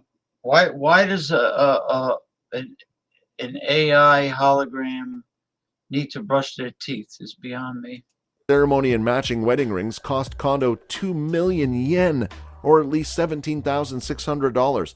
Despite the fact that the Japanese government does not recognize their marriage as a valid union, Gatebox supplied the pair with a cross-dimension marriage certificate.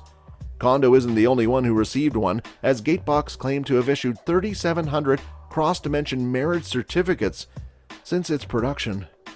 3. Aiko. Since 2007, a scientist named Lee Trung has been working on crafting a robot in his basement, which he has financed using credit cards and his whole life's savings. He may come to regret it in these credit-strapped times, but at least he's not alone because he's got his own company. Meet Aiko. This living doll's skin is made of silicone, and it is the first android to imitate pain and respond to it, according to its designer. He has also claimed that this innovation can be advantageous for those who have endured amputations. This is the first leap toward a lifelike artificial limb that has the capability to detect physical feelings. It seems like Trung may be advancing the science of amputation, aside from making a company for himself. The robot wasn't deemed to be designed for sex, but with a few adjustments, it can supposedly transform into a full-fledged sex toy that can even imitate climactic female orgasm. Technology has really come a long way. Now, without further ado, let us say hello to this new robot wife from Australia. Meet Emma. When a guy called Jeff Gallagher from Queensland, Australia, lost all hope of finding a caring lady, he commissioned a robot to form a bond with him and spend quality time with him. After his mother died many years ago, he spent the majority of his life with Penny, his favorite dog. One day, he stumbled across an article discussing artificial intelligence robots. After a few moments of thinking, he decided to give it a try. What could go wrong, right? Emma, the fembot Jeff purchased, had blue eyes like humans and wheat-colored skin. Her head can be assembled and she is wearing a white dress. In September of 2019, the robot joined Jeff as a partner. Emma has the ability to converse. Jeff regularly drives her out in his car despite the robot's inability to stand alone. Her speech is controlled by a smartphone-like screen in Emma's brain. Emma is AI-powered and gets smarter by the day. According to Jeff, in the previous 2 years, the humanoid robot has become a vital part of his life. What good is it if they don't have mobility like a human? They can't walk, can't run, they can't jump. They can't grab you. It's like a talking head. Oh boy, oh boy. And during sexual intercourse, they don't have any physical ability. I mean, they can't get on top of you and ride you or anything like that. This is nonsense. Life. He and Emma have a special bond, and she never leaves his side. When asked about his decision, Jeff stated, "I didn't know how I would afford a robot like Emma, but then the business owner offered me a discount in return for publicity." He regards Emma, who sports a ring on her finger, as his wife, which is not that surprising. This is despite the fact that they are not married on legal terms. Jeff aspires to be the first Australian to be wed to a robot. He hopes that by sharing his tale, others may be motivated to have their own robotic partners too. Yeah, I'm not ready. I'm not ready for bed yet, Ronnie. I'm towards the end anyway.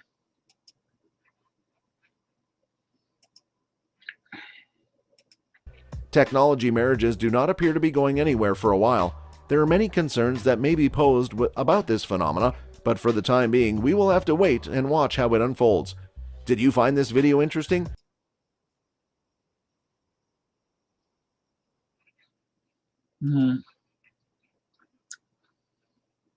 Let's see. Let me see, how long is this one? You know what? Let me do this.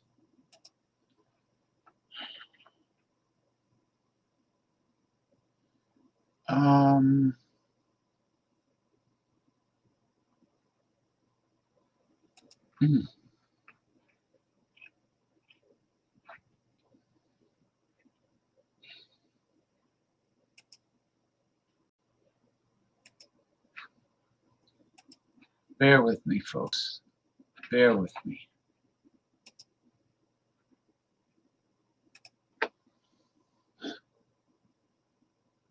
Let's see if I can.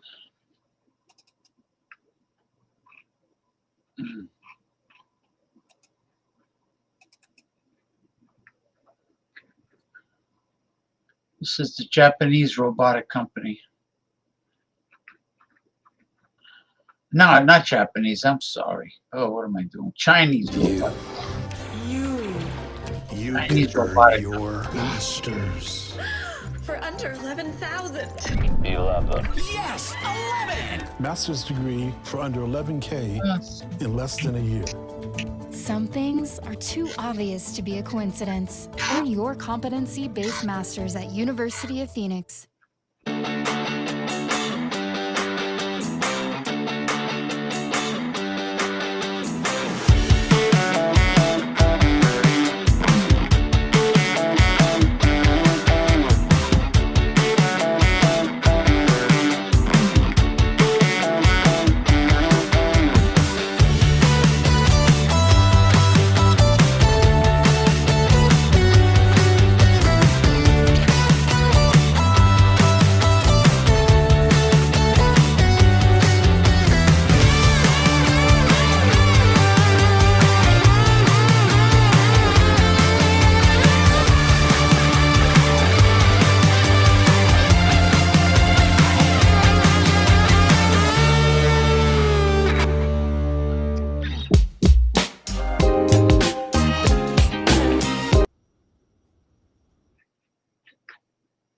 Hmm.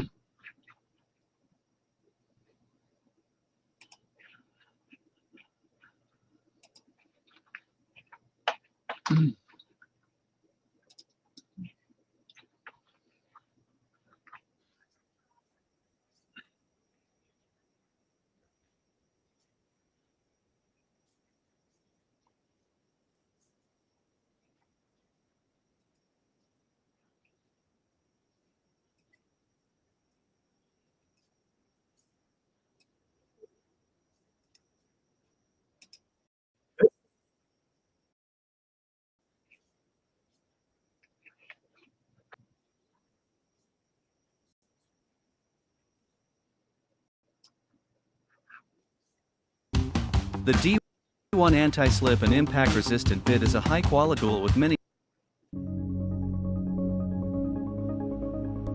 Much.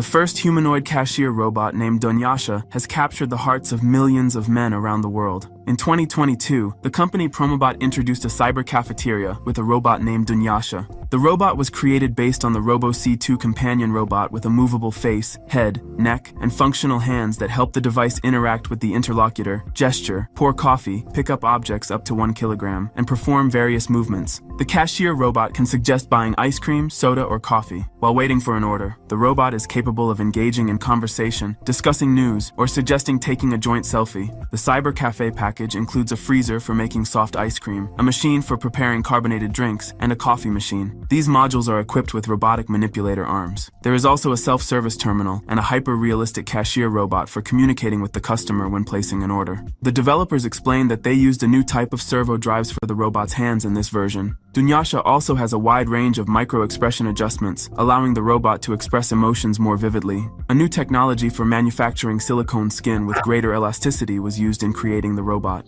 Additionally, the company Promobot introduced a modification of its companion robot Robo-C with functional movable arms. Each robo-arm has 8 motors and 12 degrees of freedom. It can pour coffee, gesture, pick up objects, and perform various hand movements. The company specified that dynamic stabilization systems, servo drives, and hand controllers will form the basis for developing functional legs for the humanoid robot. Promobot has already begun their development and production. The company gained recognition in August 2021 when it unveiled the first version of the humanoid robot, Robo-C, capable of moving facial muscles, engaging in conversation, and answering questions. Promobot was founded in 2015 in the Russian city of Perm. Its robots work in 43 countries worldwide as administrators, promoters, consultants, guides, replacing or complementing traditional staff. Humanoid robots funded by the company OpenAI have learned to perform a variety of tasks autonomously thanks to their connection to neural networks. The humanoid manufacturer 1X has introduced the Eve robots, which are trained to perform tasks using the method of end-to-end learning. The company OpenAI has invested more than $125 million in the project so far. In a video, Eve robots perform various actions without any human intervention, solely under the control of neural networks. They open doors, maneuver through narrow passages, connect themselves to charging stations, tidy up items, and pick up scattered toys. In the near future, 1X plans to expand the team of developers and increase the number of robots for platform testing to 300 units. The 1X humanoid robots in the video appear physically weaker compared to robots like Tesla, Figure, Sanctuary, or Agility. The company has trained 30 Eve bots on a range of individual tasks using imitation learning through video and teleoperation. They used learned behavior models to perform specific tasks to train the basic model capable of performing a wide range of actions. Then, this basic model was fine-tuned considering the capabilities of the specific environment, such as warehouse tasks or general door manipulations. The final for specific business tasks, meaning creating sequences of certain actions.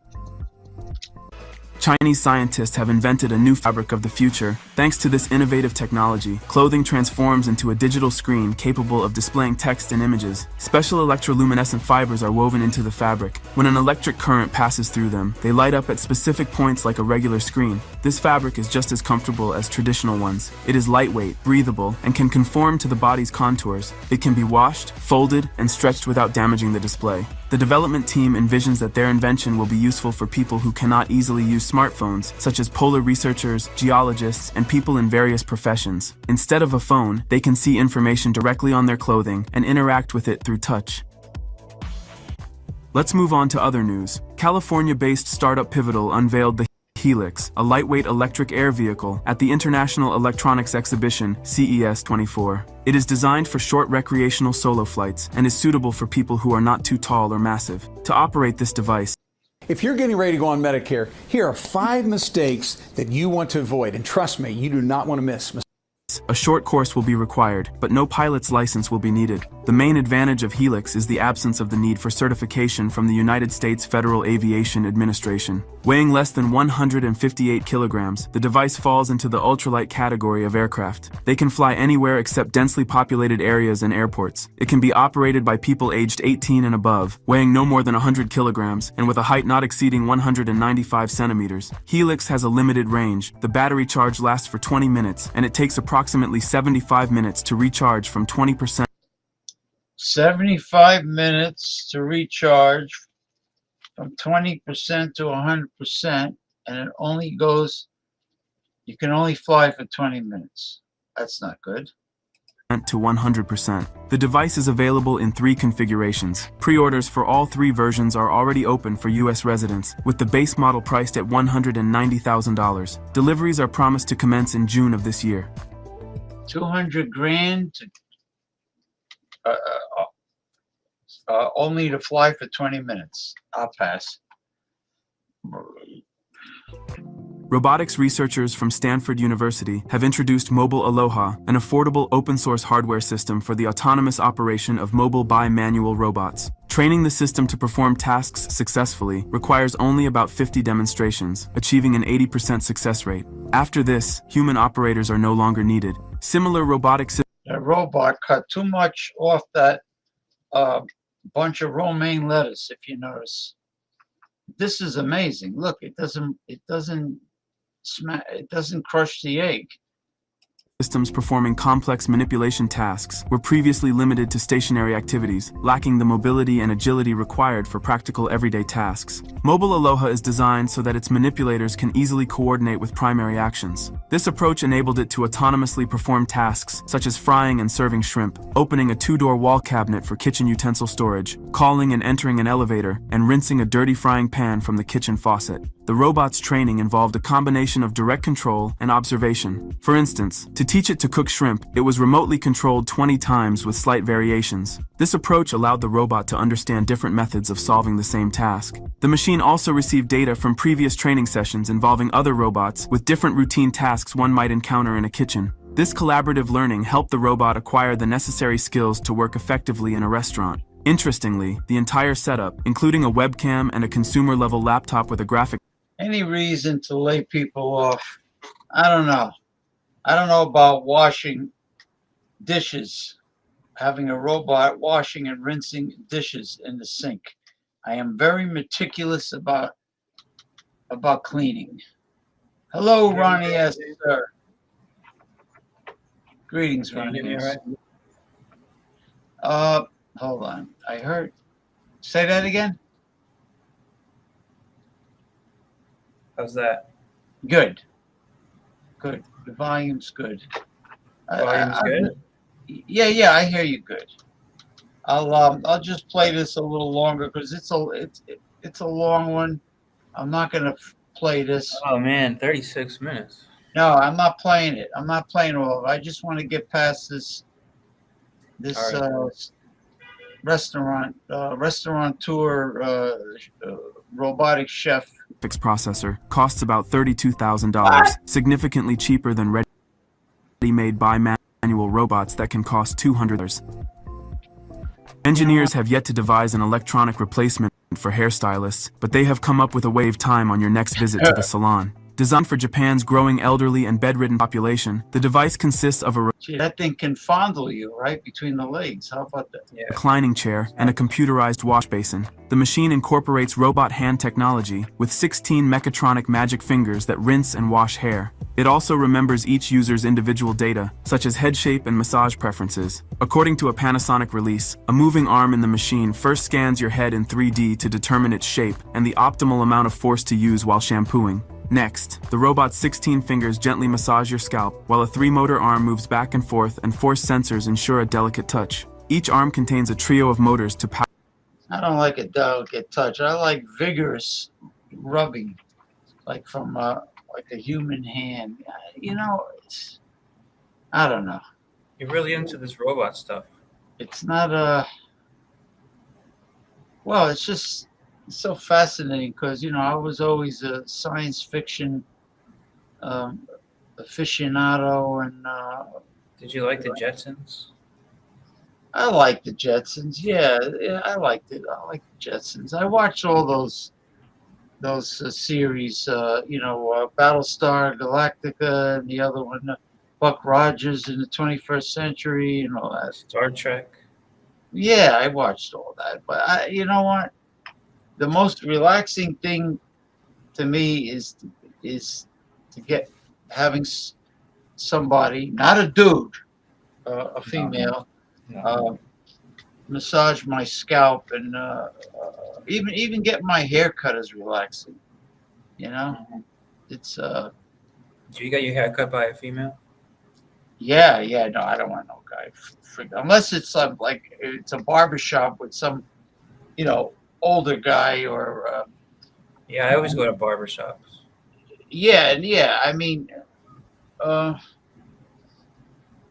the only difference is would a guy. I don't know. They want to talk. That's what. Well, sometimes I just want to sit there. I don't really want to have a conversation. You get to. I had some fascinating conversations in a barbershop. Sometimes it's all right, but sometimes I just want to get a haircut and not talk. Yeah, I mean, like if you're waiting, right, you're sitting down, everybody's talking about sports and politics. Yeah. And, you know, I mean, I've had interesting conversations, but it's different. If a girl's cutting your hair, especially if she's attractive, you know, they have a certain touch to certain mannerisms. Like they'll cut your hair, but they'll also run their fingers through your scalp. You know, there's certain things that they do that a male barber doesn't do. Yeah, well, the female. I usually don't trust female barbers. Female hairstylists. That's just me. Yeah. Well, they have to. They most of the haircuts I got that were the best were from men. Yeah. The thing with the female, it's like a female waitress. They don't really focus on exactly what you tell them and do exactly to your specifications what you're asking for. Yeah. You know, there's always something. Good point. They go off track a little bit. They go off track. They start asking, you know, personal questions. Mm-hmm. But the point is, like, if I say, like, generally what I say is, buzz. I want put 0 comb on the buzzer on the machine. 0, buzz the sides, buzz the back, and leave it longer on top. Now, sometimes, in most cases with the female, I have to say, it's a little too long on the sides. Could you fade it? Could you fade the sides into the top? Sometimes I don't know how. You know, could you cut more, and then you have to make sure they don't cut too much off the top, because then it's sticking straight up in the air like like Ivan Drago from the Rocky movie. You know, like like a porcupine. You don't want that. You don't want that. But, even though that could be the style a lot of guys do these days. Yeah, I'm just saying if you get the sides and the back buzzed as close as they can, you want this section to be faded into the top.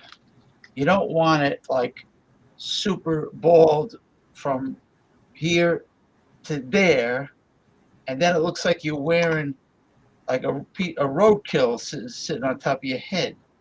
You know, like a clump of hair is just sitting there, and the tops are like completely bald. I mean, the sides are completely bald. Right. So they know how. If it's a salon, they should know how to fade it. Yeah, I don't know. But you know. Now, a lot of the barbershops that the Spanish guys go to, they do all kinds of designs and. Yeah, that's they where I know- usually go. I go they to a know Puerto their- Rican place. They know their shit. They do. That's why I go there. Yeah, they know their They shit. do a great job, and you don't have to make an appointment with the guy because they all pretty much know what they're doing. It's first come, first serve. Yeah. Well, you can make an appointment, but I don't think it's necessary because I trust them all. Like They're all good. every one of them is good. Yeah. Yeah, and because a lot of the Spanish guys, they get fancy styles, you know. Yeah. So if somebody like me walked in and just says, buzz the back, buzz the sides, They'll do it. They know. How to do it. zero comb, and just longer on top of fade it into it. Mm-hmm. But it has to be. They'll do it. I don't want to fade it down here. I want I want the haircut to last, so I want to fade it like around here. Mm-hmm. And but the girl did tell me, she says, don't wait so long to get a haircut. Because yeah, I wait too long also. I had the whole floor was like covered with my hair. You know, it was like, but I didn't feel sorry for her because the machine, with the hairstyle I'm asking for, the machine is doing most of the work. Oh yeah. But then she has to sweep it up. Or somebody else came by. Somebody else does it. Yeah. Yeah, like if the other girl didn't have anybody to cut, she would help out. She'd come by and sweep it up because I usually make jokes when I look down and I see all my hair. I say, hey, you can make a pillow, my pillow. I say corny stuff. Pillow. But she swept it up fast and there was nothing there. But I tell you one thing, it feels like you drop 10 pounds off your shoulders. Yeah, I'm actually considering going tomorrow. Now that you're talking about it. Yeah, I mean, you would look good with the sides and the back buzz. That's what I do. I always wait too long also, so it gets out of control. My last haircut was in November. Yeah, well, your sides are have grown in the back. Yeah. You can see that they've grown in. Yeah. Yeah, because your hair probably. And I work all week, and then the weekend or Sunday especially. I don't really feel like doing anything, But that's the only time I can go get a cut. Yeah. Well, my hair grows like weeds. Yours probably grows fast too. But I can't some guys they can grow their hair long and put it into a ponytail, but mine doesn't work that way because I have like very coarse. My hair is very wavy. Yeah, yours is wavy, but mine gets like bushy. It's very like coarse, so I have to get buzzed. Yeah, I wouldn't be able to do a ponytail. It would look stupid. Yeah, like if your hair is real thick, it's just too friggin' bushy to do a ponytail. Those are guys that have like thin hair. Yeah. Not bald guys, but guys with very yeah. Texture. Straight. Yeah, right. There you go. Straight. You can't do that if you got curly or wavy hair. You can't do the ponytail thing. My brother has hair like that. My younger brother, he grows it pretty long, but he doesn't put a ponytail. But he grows it long. It's down to like here, his shoulder length. But it must be light and thin textured. It is. Yeah. It's not wavy like mine. you know, like the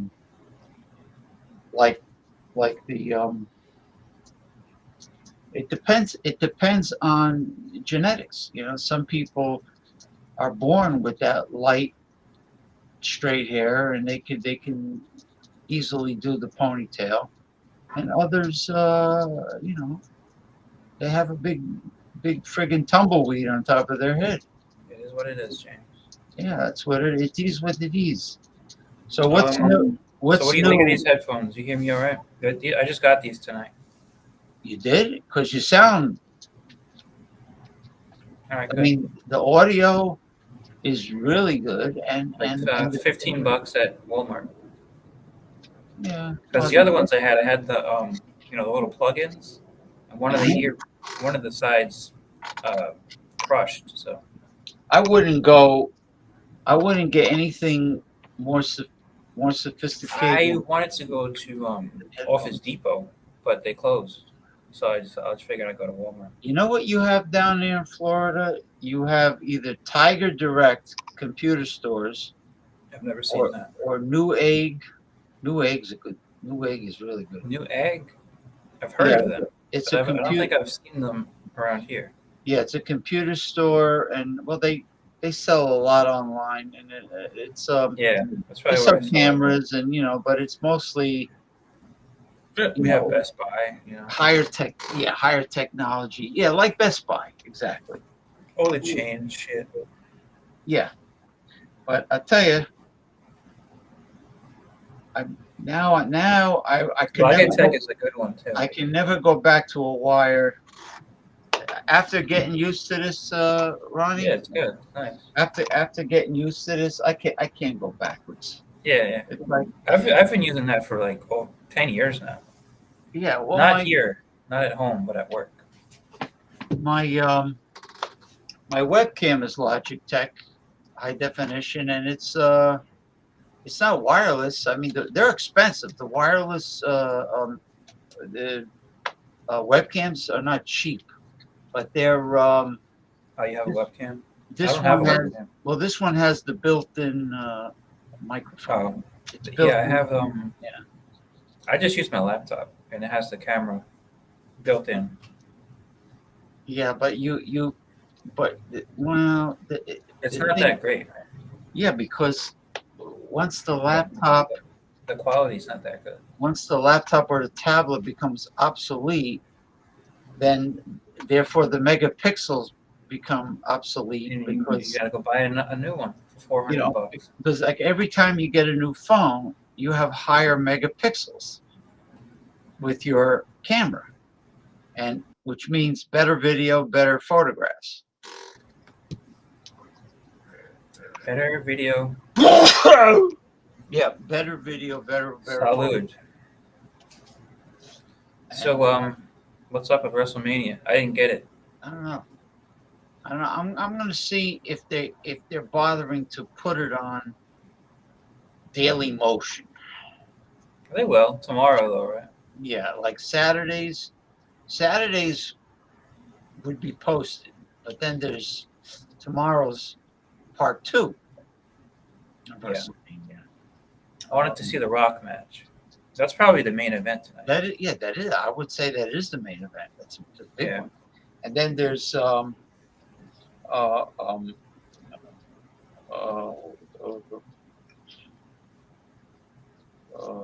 Rhea Ripley against. Well, you know what's annoying about it is the girls are annoying. The girls are too much. I don't like any of the women's. Too much hype. Too much.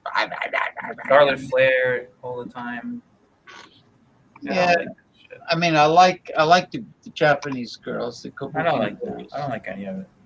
You know, what about Jade Cargill? She's from AEW. I don't like any of them. Jade, I'm not sure. Which one is that? I like the dentist one. The one that's a dentist on AEW. Yeah. I haven't seen her in a long time. I think she might have got pregnant or something. The dentist. She's from. What's her name? Baker? Yeah. EDS, right? EDS, yeah. Baker. She was a champion for a while. Yeah, at the beginning. Well, the first champion was the Japanese. There's two Japanese girls. One, the little one, the cute one. Um, Rico. I think her name was Rico. And then And then the other one with the kendo stick. Well, she's always carrying the kendo stick. I don't know. I'm not sure. In WWE, I like the one from Jersey. What's her name? Blonde. Yeah, I haven't seen her. She got been married to a woman recently. No. She's lesbian. Yeah. No, the one I'm thinking of actually got arrested for marijuana possession. Oh, you're talking about Liv Morgan. Yeah. She's from Elmwood Jersey, Park. right? She's from where my sister lives now, Elmwood Park. Yeah. She's She's from. good. She's like 5 minutes away from where I grew up. Who else? Yeah, Liv Morgan. I mean, that's not her real name, but she's got an Italian last name.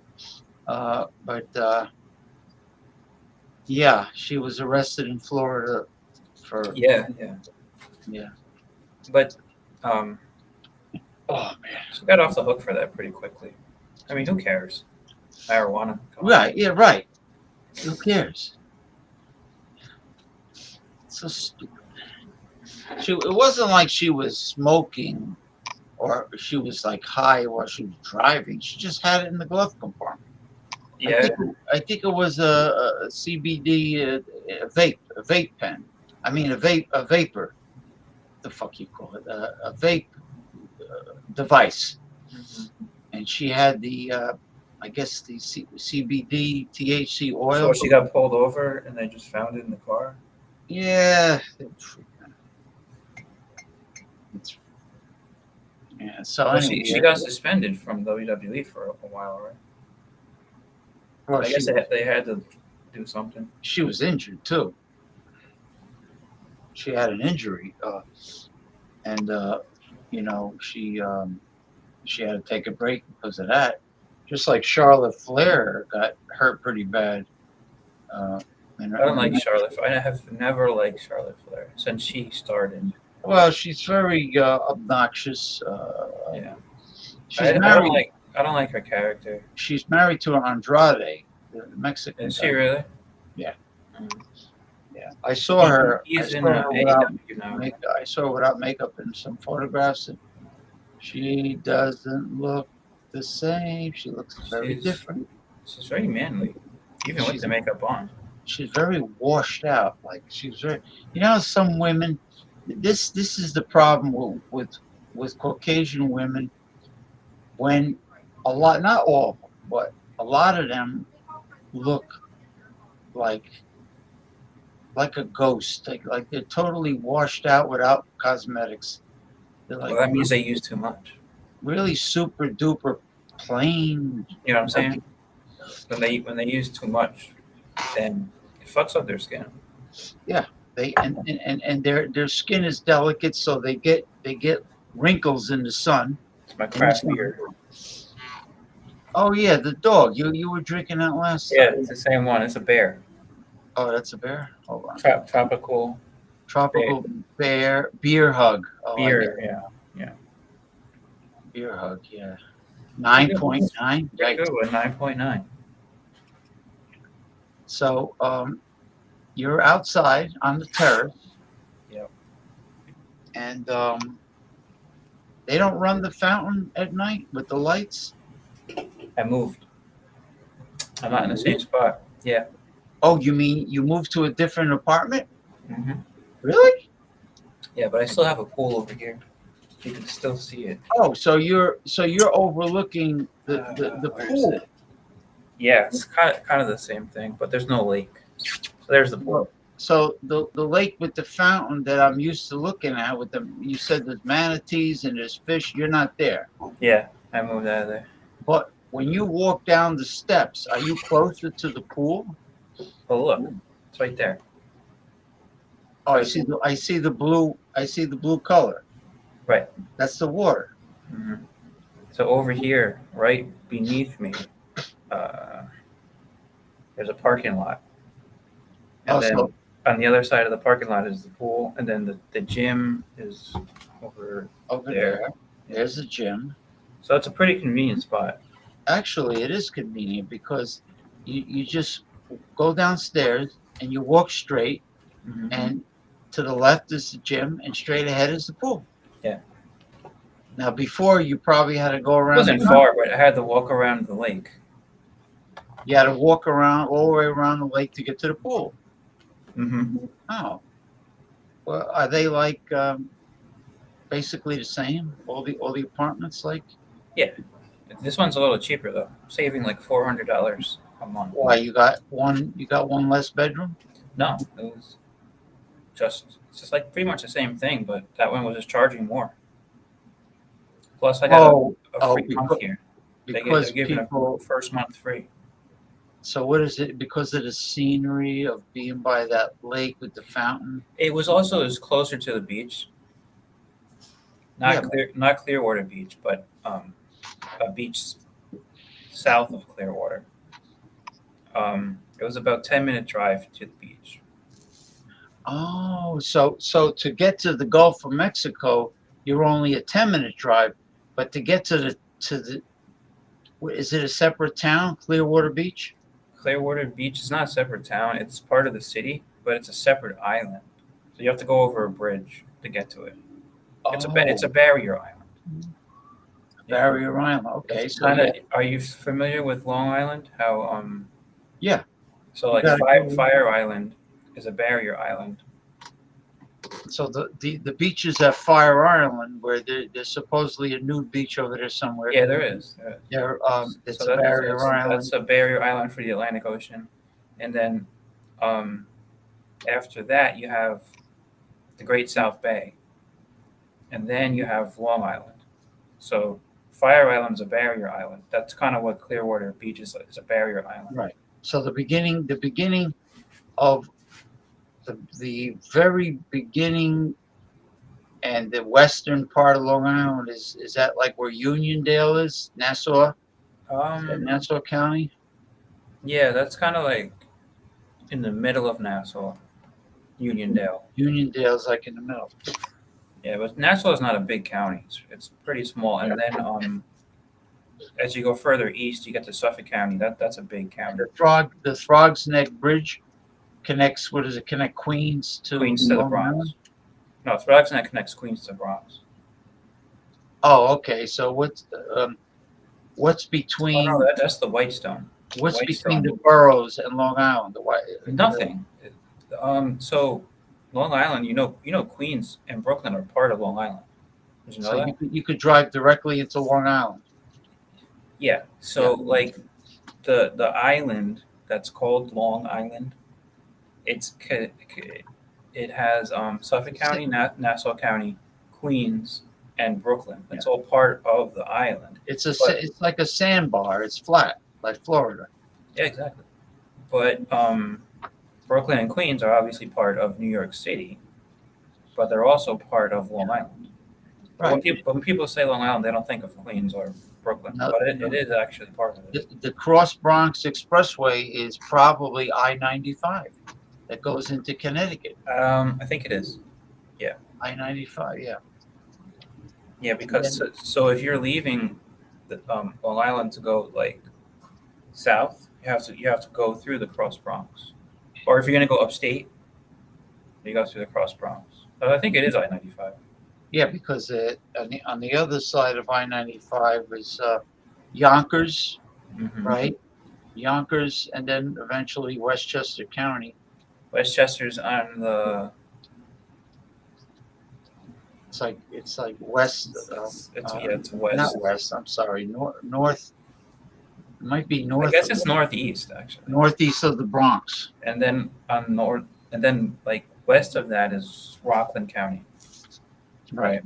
Now if you took, I remember when we took I-95 into Connecticut, first you see Norwalk, and then you see Stamford. Yeah, that's where Vince McMahon's from. and then you see the WWE Stamp. building, right? It's right on I-95. And then you can take a ferry from Long Island, cross over the Long Island Sound, and you get to Connecticut. Yeah, yeah. I saw the Long Island Sound, probably the beginning of it, when I was in City Island with Ron Terrio. When we were eating at the Johnny's Reef in City Island, it was like all water. No, whose idea was it to go there? Was that Ron's? So he looked it up. No, he was there before. Oh, he went there before? Yeah, before he knew me. Oh, okay. When he was. Yeah, because I know he had been to like Shea Stadium and Yankee Stadium before. So. Yeah, well, he knew Michael Komarov back then also, and he went to the Italian neighborhood in the Bronx, which is supposed to be really good. Yeah, it is. That's the real Little Italy. Yeah, and they have, and probably the real Little Italy doesn't allow any Bronx riffraff to come in there. Right. Just like in Newark, the ironbound section of Newark is Portuguese and Brazilian, and then there's a small Italian neighborhood, and the riffraff of Newark wouldn't dare set foot. I didn't know that. And that, yeah. Whenever I hear Newark, I don't want to go there. No, there's Newark, the high crime ghetto, which that's all you ever hear about. Cory Booker, when he was mayor of Newark, didn't do a fucking thing for the city of Newark. Newark, I think it's one of the most dangerous cities in the country, or something like that. Newark's bad. Camden's supposed to be really bad. Camden too, yeah. New Jersey has a lot of bad cities. Patterson, yeah. Where I was born, Patterson. Elizabeth is bad, right? Shit, Elizabeth is a piece of cake. Patterson, it's all gangs, and they have all the stores have Union City, right? They have to pull the metal gates now. Yeah. And there's all fucking graffiti. That's how New York City is too. New York City is loaded with graffiti. All I did was I go, Ron, look, even on. It's ugly, right? Even on business trucks, on vans, business vans, delivery. Look, there's graffiti everywhere. It's ugly. And not just. This was like I guess it was Harlem. The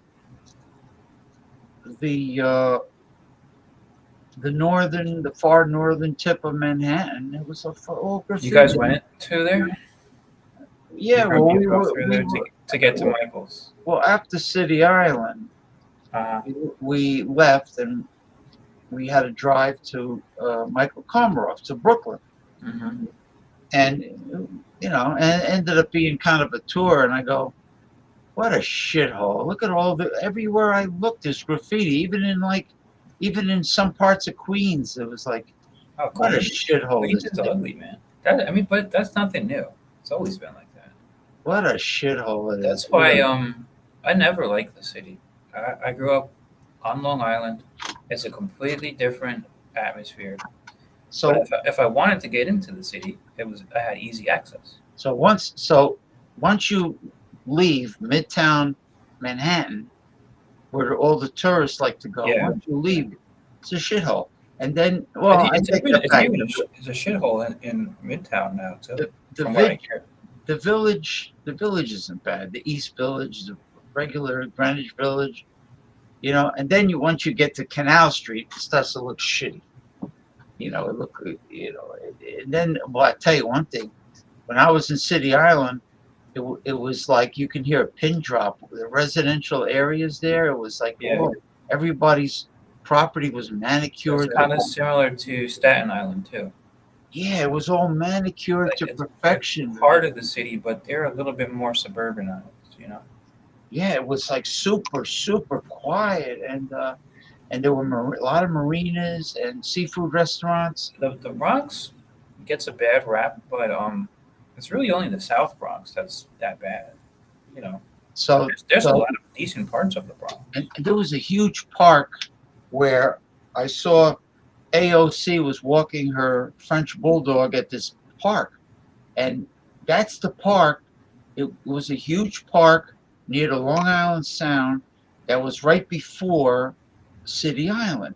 And I says, yeah, this is the park that AOC took a video of her walking her dog.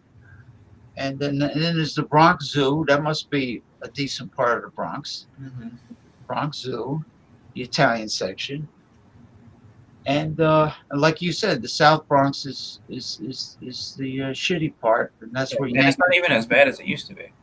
You know, in the 70s, 80s, worse. Yeah, that's where Yankee Stadium is, That's right? Yankee Stadium is, yeah. It's was it by the East River? Yeah, so it's just over the river from Harlem. So it's easy for no wonder why there's so many Dominicans there with the flags, because Washington Heights is It's right there, yeah. is north of regular Harlem. Yep. It's like, I guess it's near. It's not far from I-95, like that beginning of Manhattan. Yeah. You know, because you And figure. then, Jackson Heights in Queens is also a lot of Dominicans. Well, I know there's a lot of Colombians. There's a lot of, because they have a Colombian festival in Jackson Heights. They have a huge Colombian festival in the summertime, because it's like Cinco de Mayo. It's like Independence Day for Colombia. Cinco de Mayo. Cinco de Mayo. Oh, Hey. it's in July. Yeah, their Independence Day is like Right. July 20th or something around there. Yeah, there's the Colombian independence, and then all the Colombians from Jackson Heights come to Hackensack, New Jersey, because there's a lot of Colombians here in Hackensack, and they have another Colombian that's cool festival with all kinds of food. Yeah, dancing and shit. Yeah, they're bandera paisa, they're different traditional bandeja paisa. Bandera paisa is It's just a bunch of fucking meat, sausage and shit. All greasy meat. And it's expensive. If you get that at a restaurant, it's like $50. Yeah, you get beef, you get a chorizos, you get chicharron, you get red beans and rice. It's a heart attack, man. It's just all this greasy. Plátanos maduros, the plantains. Yeah, but I don't think it comes with that. I think it's just all the meat. But it's all greasy, fatty meat. I never ordered that. Well, that's the interior of Colombian food. Medellin and Bogota. The coast, where my ex-wife came from, the Caribbean side, Cartagena. Oh, really? And that's where Shakira's from. Well, Shakira is from Barranquilla, which is it's close though, right? It's close. It's near Barranquilla is near, I think, the Venezuelan border, and it's near the Caribbean. But the hurricanes don't hit the South Caribbean. No. That's why Aruba, Bonaire, Curacao, the Curacao, Trinidad and Tobago, they're all South Caribbean. They never get hit with hurricanes down there. That's just not the pattern. No, it doesn't go that way. It always goes north. It comes in from the Atlantic, hits the Bahamas, Puerto Rico, Cuba, and then it goes north up to the Gulf. Yeah, the Virgin Islands are over there. Wait a minute, Virgin Islands are. What's the one that always gets hit? I think it's the Bahamas. They always get hit by hurricanes. I think the Virgin Islands are in Barbados and or is it Bermuda? It must be east. No, Bermuda is north. Is by Miami, right? No, further north. Bermuda is off of the Carolinas. Oh shit! Really? Yeah, no. The reason why Bermuda is tropical is because the Gulf Stream flows from the Caribbean and goes right to Bermuda. Wow. Because Bermuda is not. I didn't know that. Yeah, no, Bermuda's not in the subtropics. It's weird. It's funny how that works. So all the, the water is turquoise. How far from the Carolinas is it? Like how far offshore? No, it's pretty far offshore, but it's in the direct path of the Gulf Stream, which is warm water. So all the tropical marine creatures, you know, the reefs and all that, it's all there. And then the Gulf Stream continues, and it goes to the, you know, Ireland and Ireland. Yeah, it goes right by there. The Great Britain, I think Iceland. That's why the weather is so mild in Ireland, Scotland. So well, it's always like cloudy, right?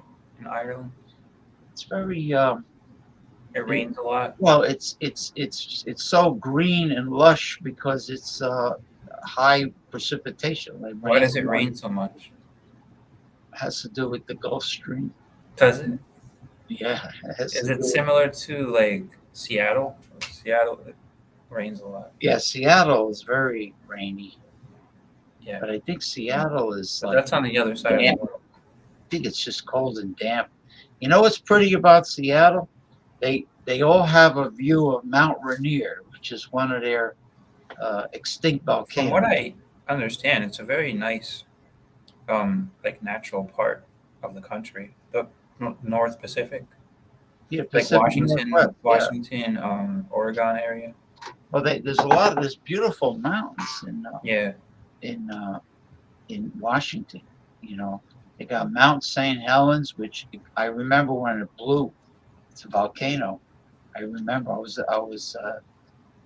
either in high school or I forgot, but it was a long time ago, and Mount St. Helens really blew, and now that's in Washington.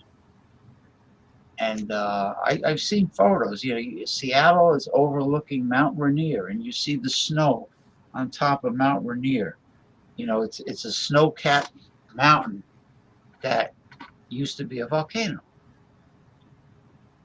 and very pretty. Yeah. So the hurricanes. They all start over the Sahara Desert. Not the hurricane, the hot air starts to get blown westward. And all From the hot Africa. air from the Sahara Desert goes over the Atlantic Ocean, Yeah. over I guess, the South Atlantic Ocean. Yeah, and then it comes into the Caribbean. And then Or sometimes it'll just go straight up the east coast of the U.S. Right? well, once the hot air from the Sahara hits the cool air, that's when you start getting the little cyclones, the little baby hurricanes, whatever. They're not even tropical storms yet. And then So, did the hot Yankees water- win today? Huh? Did the Yankees win today? You know, I don't know. Oh. You know what? Let me check. Google browser articles, because I always get tons of Yankee articles. The Mets lost. Yeah, that's not a good sign for them. They're not doing too great. It's Yeah, to I be mean, expected though. They Alonso- didn't make any changes in the offseason, so I bet Alonso would like to be with a contending team. yeah. Well, it's kind of what I don't know if you remember David Wright. It's kind of similar what happened with him. Why, He was a great player, but he was on the Mets from like 2005 through like 2013, and they were just a loser like every year. But he said he wanted to be a Met, so. But it's like if he would have been with a good team, he could have really done something for his career. I remember there was a redheaded guy named Rusty Staub. He was at first base. Rusty Staub. When I was in high school, Rusty Staub. He was a Met, right? He was a Met. Well, he first was a Montreal Expo, and then he went to the Mets. Big guy. I've heard of him. He had red hair, curly red hair, and he was pretty good. He was like one of their stars. And Darryl Strawberry, of course, yeah. Was he played in Met. the 80s. Yeah, he was a Met first, and then there was Gooden. Kenny Singleton. Ken Gooden. Singleton, who later became went to the Orioles. He was a Met. Keith Hernandez. Right. Tom Seaver. Keith Hernandez. Right. And then I remember Ron Darling was a pitcher. I remember the World Series of the Mets against the Boston Red Sox. 86. And Bill Buckner error that cost them the series, I guess. They probably crucified him. Yeah. The Mets show signs of hope every 5 years or so, I guess. Well, I remember when I used to work at the vitamin shop, right, in New Jersey, and Mike Piazza used to come in. Mm-hmm. And he was a catcher, right? Mike Piazza's a catcher. Yeah. He started on the Marlins, and then he got traded to the Mets. Yeah, he's from Pennsylvania.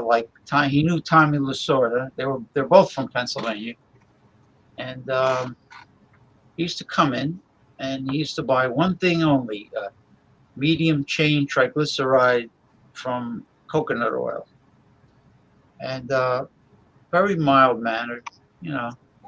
I used to talk to him, but I didn't talk about baseball.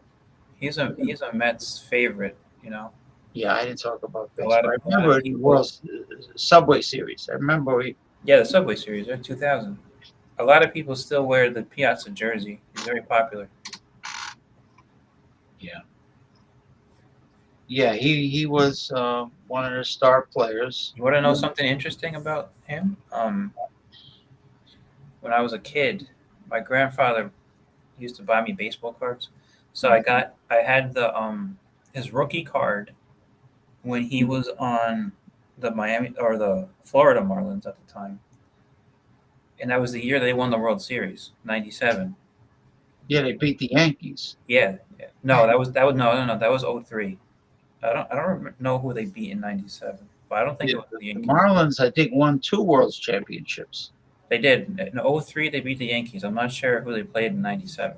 And they so I had his rookie card that year, and then the following year he got traded to the Mets, 98, and I had his first card ever produced as a Met.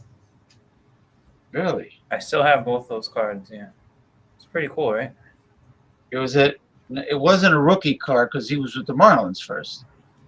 Right. So I'm saying I had that one from 97 when they won the World Series. And then 98, the first card ever produced of him being a Met. Uh-huh. Of him being a Met, the very first card. Yeah. No, they don't. Me and my grandfather used to go to this guy who used to sell out of his garage. He had a bunch of cards. And he had some good stuff. I had if my mother didn't say that my baseball cards were just lying around collecting dust, I would have had. Oh, I'm sure you would have had some great expensive. What did she throw them out? I had rookie cards. I had all the stars, like a lot of the players that ended up in the Hall of Fame. Yeah. And it's like. Did you used to put them inside your bicycle wheel like they did back then? No, where the hell did I put it? You know what I'm talking about, though, right? I had them somewhere in the attic. I forgot. I had. Why did kids put them in their bicycle like that? That's what they did in the 60s, right? I like to keep them pristine. I like to keep them with no creases, nice and smooth. And you got it with a flat piece of bubble gum. That's what I did. I always kept them inside the You used to buy the plastic covers, put the plastic cover on it. And then I had a binder with all of them inside the binder. You were smart. Yeah. You got a photo album binder. Mm-hmm. That's actually a very good idea. Yeah, it was very popular when I was a kid to do that. I mean, That was in the 90s, early 2000s. I mean, if somebody in my family would have suggested that, I would have. I don't felt think that really became a popular thing until like the 90s, because that's when collecting that stuff became popular. Well, nobody ever really at that time. You know, In the 70s. we're talking about no. When I was collecting baseball cards, I was in like fourth grade. They weren't worth any money at that time. Third, fourth, fifth grade. Nobody was talking about money. Baseball cards being worth a lot of money. Thousands. Yeah. No, they were just there for the, we Yeah. got the bubble gum and we got the card. Yeah. So who do you think was if you had them still, who would be the best card that you had? I had let's see, Rod Carew, Harmon Killebrew, Frank Howard. I had the Orioles, Frank Robinson. Did you have any of the Mets from Brooks the 60s? Robinson. I might have, because I used to get the bubble gum. I used to get a lot of them. At that time, you had like the 69 Mets. Yeah. And they beat the Orioles. They were the underdogs to win. And They're always underdogs. They beat the Orioles, and it was Tommy Agee, Cleon Jones. That's called the Miracle Mets. The Miracle Mets. I think, Tug McGraw. Tug McGraw, it's a big name. Yeah. Yeah, all those guys. What the hell is that other guy? Art Shamsky. Ed Kranepool. Yeah, that guy was really cool. Up until he only died a few years ago. Really? Yeah, and up until the time that he finally died, he used to come on the broadcasts, and he would do color commentary, and he'd just say crazy shit. He was a really funny guy. He's funny, yeah. He was, yeah. But he had like this really old man voice. He must have been pretty old, by that point. Because he is old. You figure he was playing in the late 60s. Yeah. And I think he only died maybe like 3, 4, maybe a little bit more than that. He must have been like a mummy. He used to come on the and he would do color commentary with the guys. It was really interesting.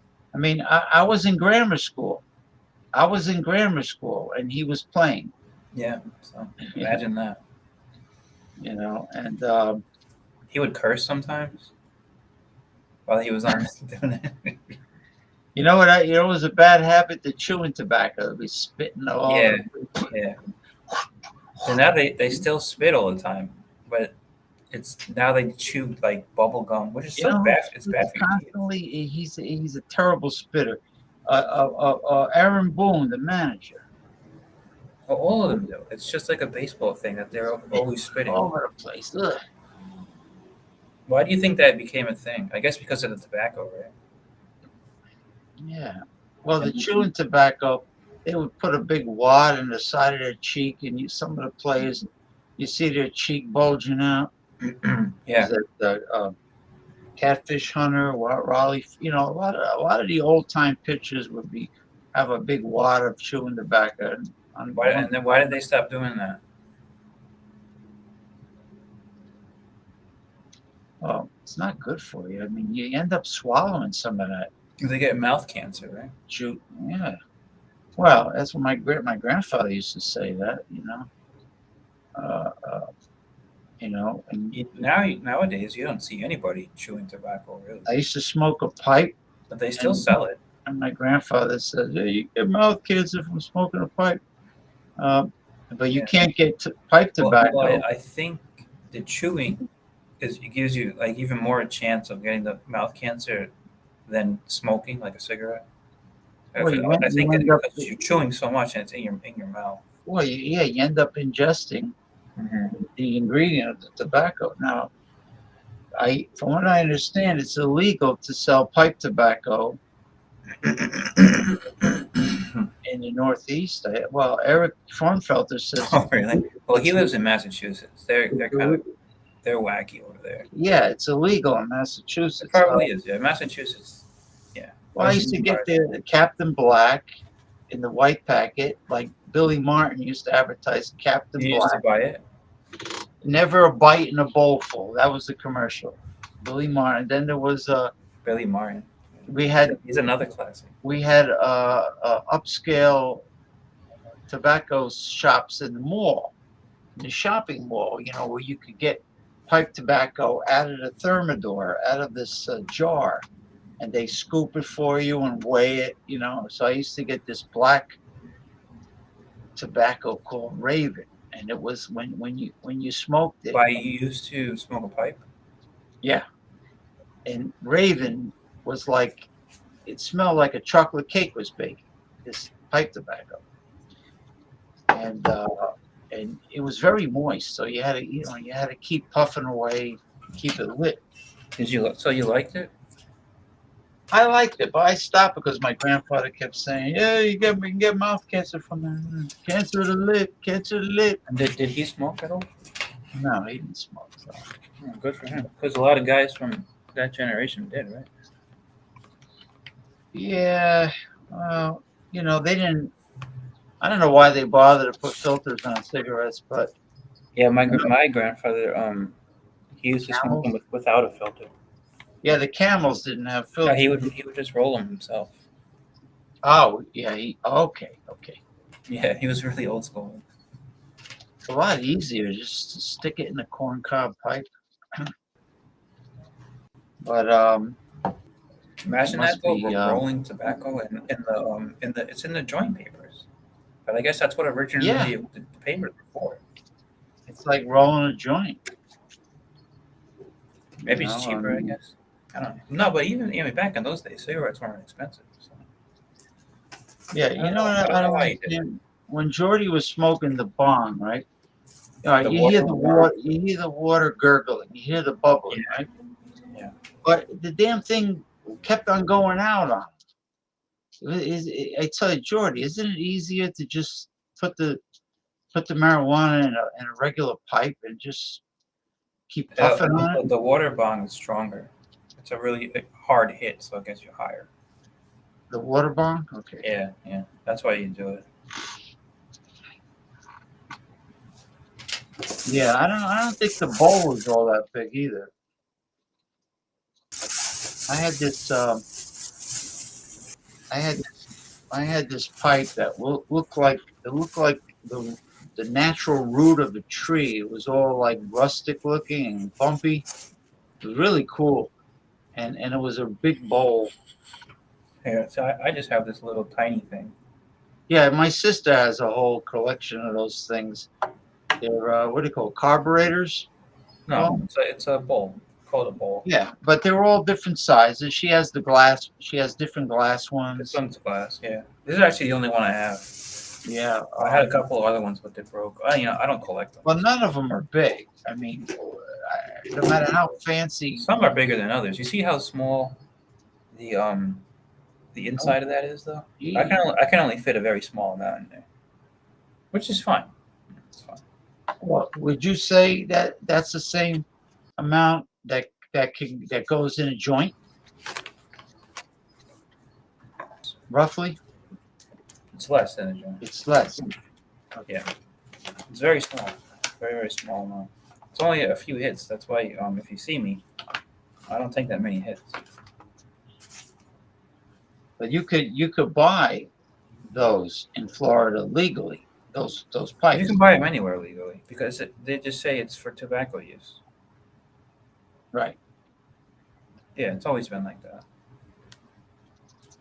Yeah. Well, I mean, technically, I mean, if you had a corncob pipe that was broken in, you could probably smoke. Oh, I wanted to tell you. So I was in Publix today, and they sell cigarettes like in the customer service center. Yeah. And I was overlooking, and I saw there's a big sign on top of the cigarettes that says the U.S. government or a U.S. judge, I think it said, has issued an order that Philip Morris and all the big companies. They listed like 3 of them. I don't remember their names. Tobacco companies. Yeah. Yeah, the big tobacco ones. Philip Morris was one, and it said for them to report on the cigarette box that they purposefully design the cigarettes to be more addictive to the customer. I believe it. They spike it. Yeah, I just thought it was interesting. There's a big sign that says that. Well, it's interesting that they had to put a sign up and to tell people this, because I'm sure it was forced. It was. Yeah. So it said a U.S. federal judge. I don't know how long ago that was, but I just happened to notice it today. They're really coming down hard on the cigarette companies. Well, tobacco that spike to make you more addicted to nicotine, and is way different than the tobacco that the Indians smoked in the peace pipe. Yeah. You're talking about. That's basically what they're saying is. But cigarettes are going to go extinct eventually because the younger generation doesn't smoke cigarettes anymore. They vape. That's all they do is vape. Yeah, you're right about that.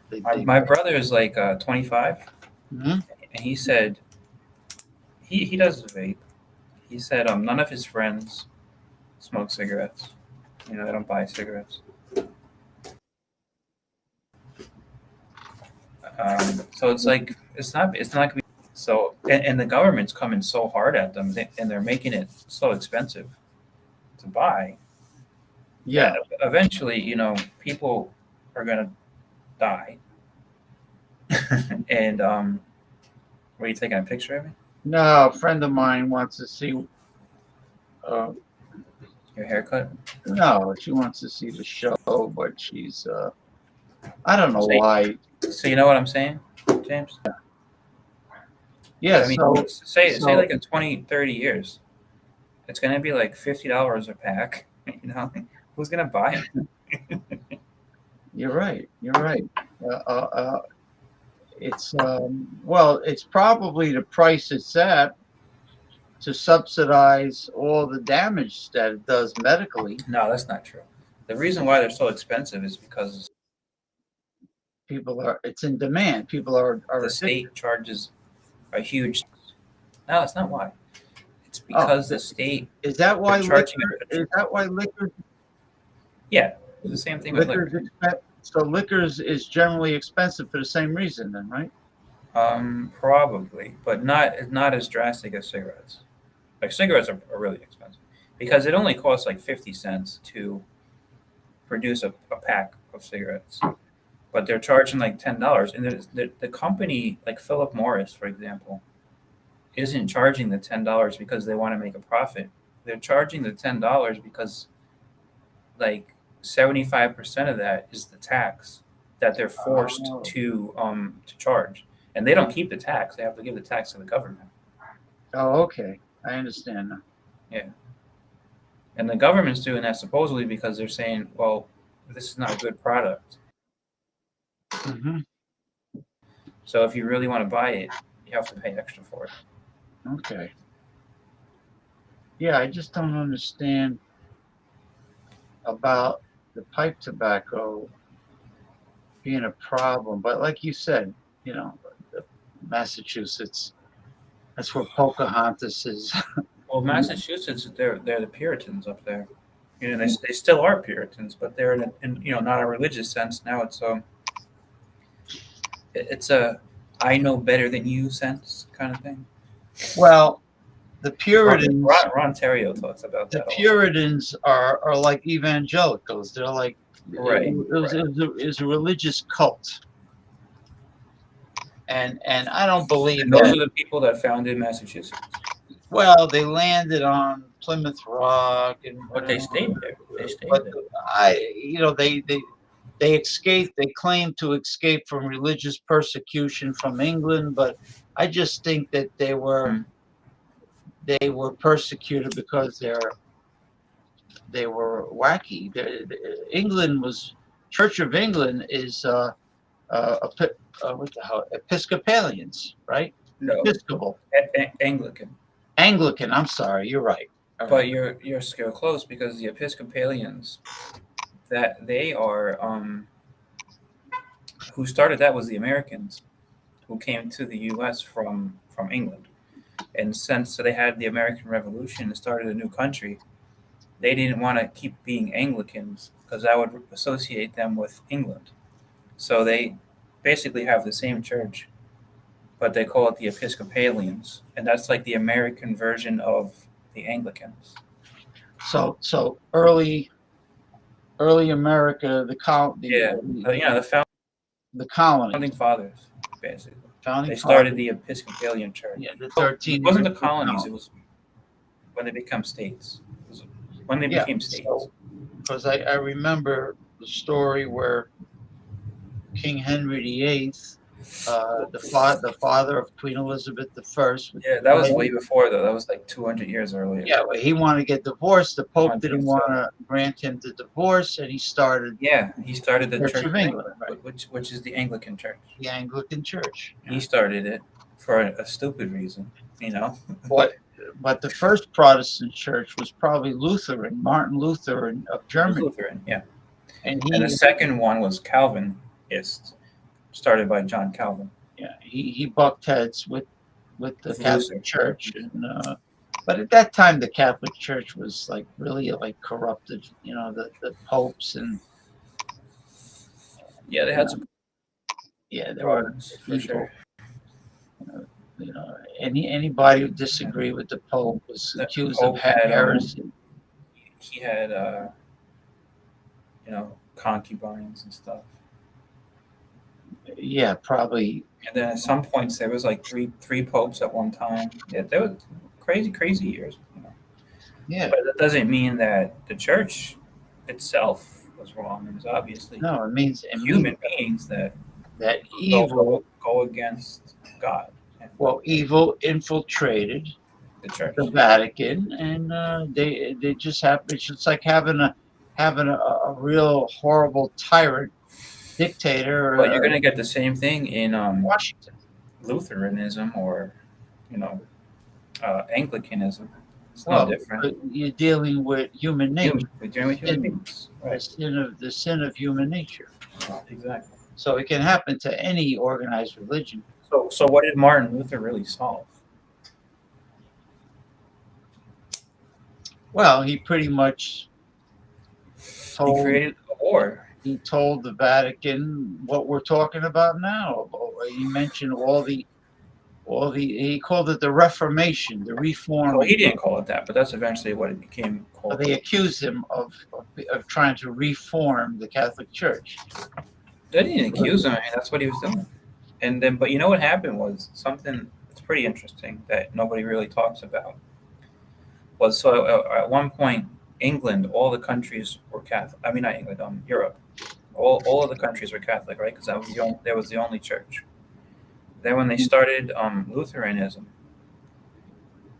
a lot of the northern countries, like German countries, Prussia, England had the thing with Henry VIII. Well, especially the princes of these territories. You know, like in the Holy Roman Empire. Yeah, it was this huge territory where there was a lot of principalities and small kingdoms.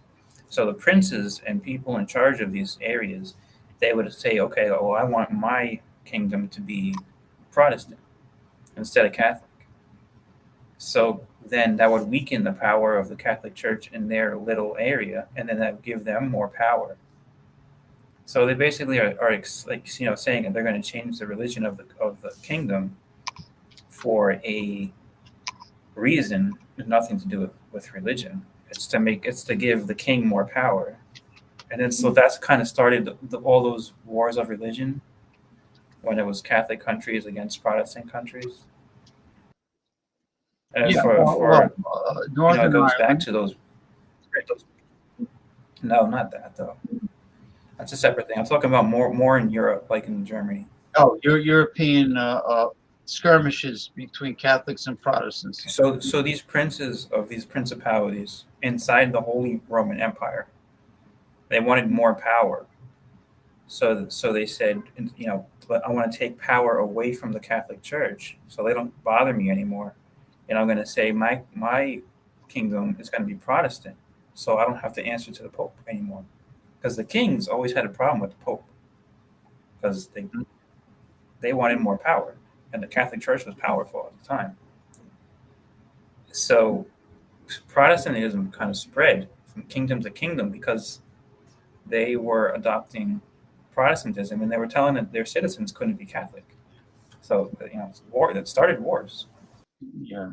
Well, I know there was a problem between the Pope and the Knights Templar. The Knights Templar they wanted to make money just like the Pope, right? And they had a collection of confiscated treasures. What are you talking about? Like the Da Vinci Code, that book? No, the Templars they went to Jerusalem to fight in the Crusades against the Muslims. Crusades. Yeah, against the Muslims that were trying to take over. I don't know. Jerusalem. I'm not even. That was the first one.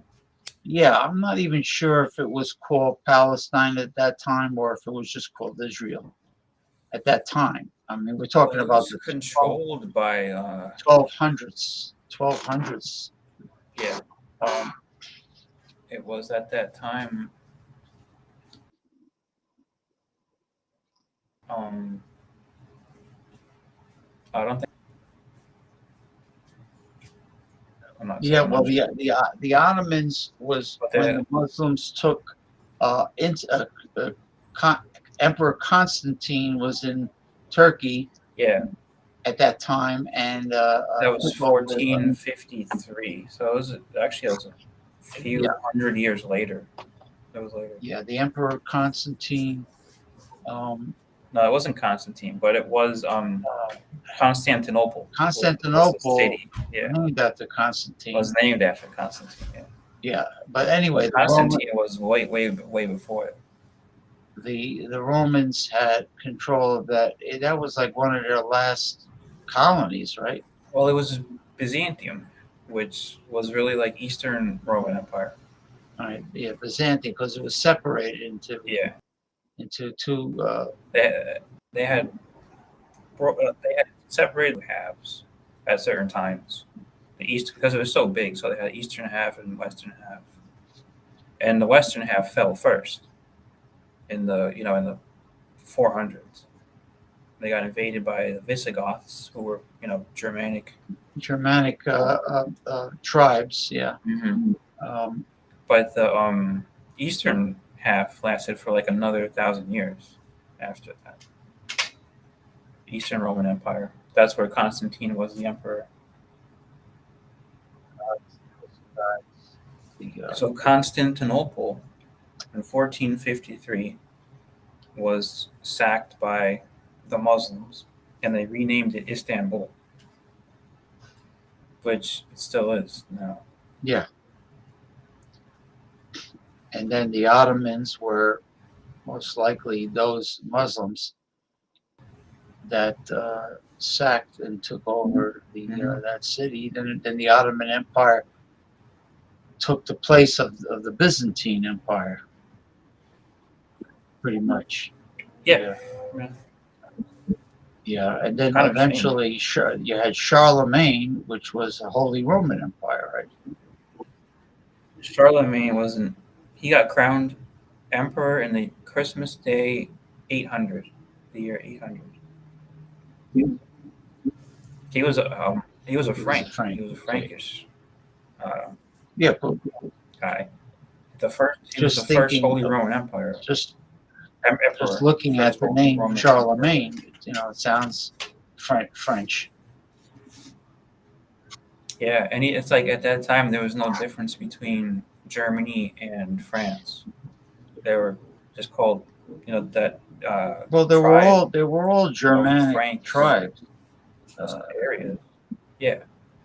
Northern Europe. But today, France and Germany are two different countries, and the Franks, like obviously by their name, they went and inhabited France. Like the Angles and the Saxons were Germanic tribes. That's why the English language is actually a Germanic language. It's technically considered Germanic. The Druids were pushed out, I guess, or no, not pushed out, but defeated. Well, they were called the Britons, Briton, Briton. Yeah, the native. And they were Celtic, like the Irish. They were Celtic. Same thing with like Wales and Cornwall and Scotland. Well, the Scotland were the Picts. Scotland was the Picts. Picts. Like you were telling Jordy. Yeah. Yeah, they put blue paint on their bodies. Remember you were telling Jordy about? Yeah, we were talking about Hadrian's Wall, built by the Romans. Right. And the Romans really didn't have any luck. The Romans were very ruthless people. Very, very. I mean, look what they did to Jesus, crucifying, and they crucified people all the time. I mean, that's ruthless. Look at the Colosseum, the entertainment they. Oh, man, like, what the fuck? Sick people. If you think, you think about it. They had this.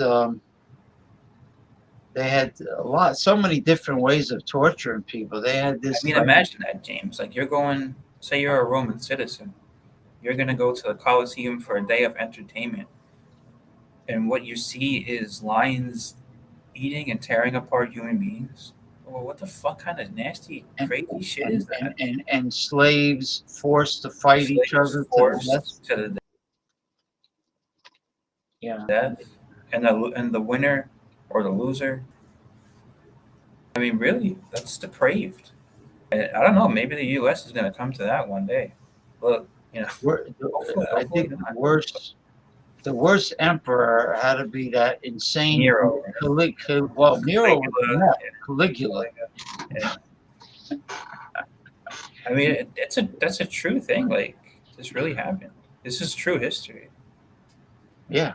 So what's to say it can't happen again? They were very perverted. You know what they remind me of? Yeah. Remind me of Hollywood. The people that run Hollywood. They're a bunch of perverts. Yeah. And I don't know if I'm allowed to say this, but they're all Jews, right? Who runs Hollywood, right? Oh, they were Jews and gays. Right. Yeah. Or an atheist. Well, Charlie Sheen got fired from that show because he was telling the truth. And also Mel Gibson was demonized for making statements that was true. Can't say that and expect to get away with it. Yeah. Right. I'll be back in a second, James. So the word blackball is, I guess I was trying to think of. But, well, greetings, everyone. Welcome to Progressive Discussions. This is the tail end of Progressive Discussions. I'm getting tired. Or should I say sleepy. And we are, let's see.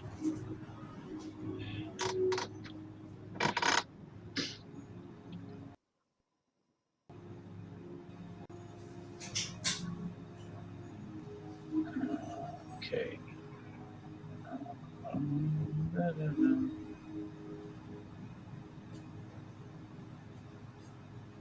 Okay, we are streaming on YouTube and X, formerly known as Twitter.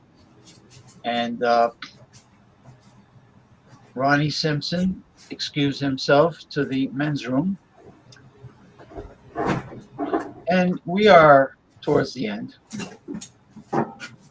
I don't know how much later we're going to go with this, but just want to welcome everyone for joining us on this show. I've been doing this since 2007, and Ronnie Simpson is back. Who's that for, Jordy? No, somebody else. Jordy, I sent Jordy the link. Oh, you must be very you sent it to Paul? intoxicated tonight. I did. I sent it to Paul. Let me Okay. see if Yeah, Paul. look at this one, James. This one you'll Let me like. see if you responded. Hold on. Let's give I you. think it might be Japanese. Oh, Kieran, Ichiban. I've had that. You had it? Yeah. I've never had this before. Yeah, it's good. It's like a lager, but my It's like, favorite is 5%, I think. yeah. My favorite is Sapporo Black. Yeah, I've had One. that. I've had that. So is this Japanese? Yes. This one? Yeah, Asahi is Japanese. Kirin, Acai. Asahi, Is that how you say it? Sapporo. Yeah, Sapporo Black is a lager. It's not bad. All right. Yeah, no, it's good. Look at that, James. You could taste. Well, it's like it looks more like a pilsner, doesn't it? It does, yeah. Yeah. You could taste the rice. As You could the taste beer the hounds would rice. say, you could. As the beer hounds would say, you can see right through it. Yeah. Or they call it opaque, right? What do they say about the head when They it's say- like, when it's craggly and it sticks? Oh, to it's a 10-finger head. 10-finger head. It's a rocky head. Sometimes they call it rocky. Rocky. Well, I've heard the word craggly. Or what else do they say? You know, They call it opaque. The color. opaque. It's opaque. What is that? What does that mean? Opaque is like translucent. Okay, so yeah, so that's like this, right? Opaque. That looks pretty clear. That looks like a Nice. what do they It's call like it? A Czech pilsner. Czech pilsner. Is that what they refer This is to? kind of sweet. Yeah, you know what the sweetness comes from? Rice. It has that sake flavor. You could taste like a I don't know how I sweetness. feel about this beer. It's very sweet. The Japanese beers definitely have rice, and also the you ever have the Chinese beer Qingdao? No, I've never had a Chinese beer. It's a lager. It's actually quite good. But the Sapporo, I like better than this. I'll tell you Yes, that. yeah. Sapporo is my favorite. I thought I just saw this one, in the fridge at Publix, and I've actually never seen it, so I thought it looked interesting. Sapporo is because it has the god, Japanese god image. That's an actual. Kirin is an actual Japanese god. Is it the god of beer? It's the god of intoxication. Oh, this No. right here? That's the god? That horse? Yeah, that's Kirin. Yeah, he's a god. I don't know what he's a god of, but That's the god? there are thousands of Japanese gods. He's a Japanese god. Well, it's got to be something to do with, drinking or, There, Why would they put it on the beer? It's like Hinduism. There are thousands and thousands of gods. What is it with Goddesses, the demigods. cows? Is Huh? the cow a god in Hindu? Yeah. Is it a god? Well, the Brahma bull came from India. So is Brahma. it considered a god to them? Like the living cows? They don't eat hamburger in India. They don't I know. kill. They don't kill. So But is it just like an important animal, or is it actually a god? no, it has sacred meaning. It's sacred symbolism. But they do use the milk. They do consume the milk, and they make butter, and then they make clarified butter that they call ghee. It's spelled Ghee. It's clarified butter. You cook it, and then you skim off the solids that come to the top. Is that like making it kosher? That's it's used in Ayurveda. It has medicinal value. I don't know why, by removing the milk solids. Also, to make something kosher, they remove the blood. So maybe the milk is kind of similar to Well, you have to. The Jews, I think they hang the animal upside down and they bleed it. The blood has to drain out. I don't know, man. But the Germans will take that blood and they'll make sausage. Sausage. And the Chinese will make a duck blood. How different is a German sausage from a kielbasa, a Polish kielbasa? the seasoning. The German version of kielbasa is called Bauernwurst, and it's just a very slight modification of the seasoning. I don't know quite. I think garlic. I think kielbasa has a lot of garlic. Wurst means sausage. W-U-R-S-T. Yeah. So bratwurst is whatever brat means. Brat sausage. Liver wurst. Liver sausage. Liverwurst. Pickle. Oh, so liverwurst is just, it's supposed to be a sausage, but it doesn't really look like a sausage. It originally is in a casing, but if you buy it in a supermarket, there is no casing, there is no pork skin. They use the plastic. You know, I like it. I think Aldi's has a really great. They call it Braunschweiger. Kielbasa, I think it might be garlic, just like Italian sausage is fennel seeds. Yeah. That's the spice of it, right? That's the primary spice is fennel seeds. Yeah, right. Then of course they add cheese, Parmesan, or whatever. Sometimes some of them have parsley and Parmesan in it, But onions. We gotta have fennel seed for it to be Italian sausage. Now, is that like a law? It has to have fennel seed? Well, it's purity law of sausage. Nah, it's a traditional recipe. Yeah. Just like in this is translucent, right? Like the Celtics have black. What do you think? Black pudding instead of bloodwurst. They call it. Alex the beer master would say about this beer. Alex the beer master is a pain in the ass because. No, what do you think he'd say about this beer though? Use some of his descriptors that he steals from other people. He gets very melodramatic. I just don't remember. Or anybody. I'm just saying him for example.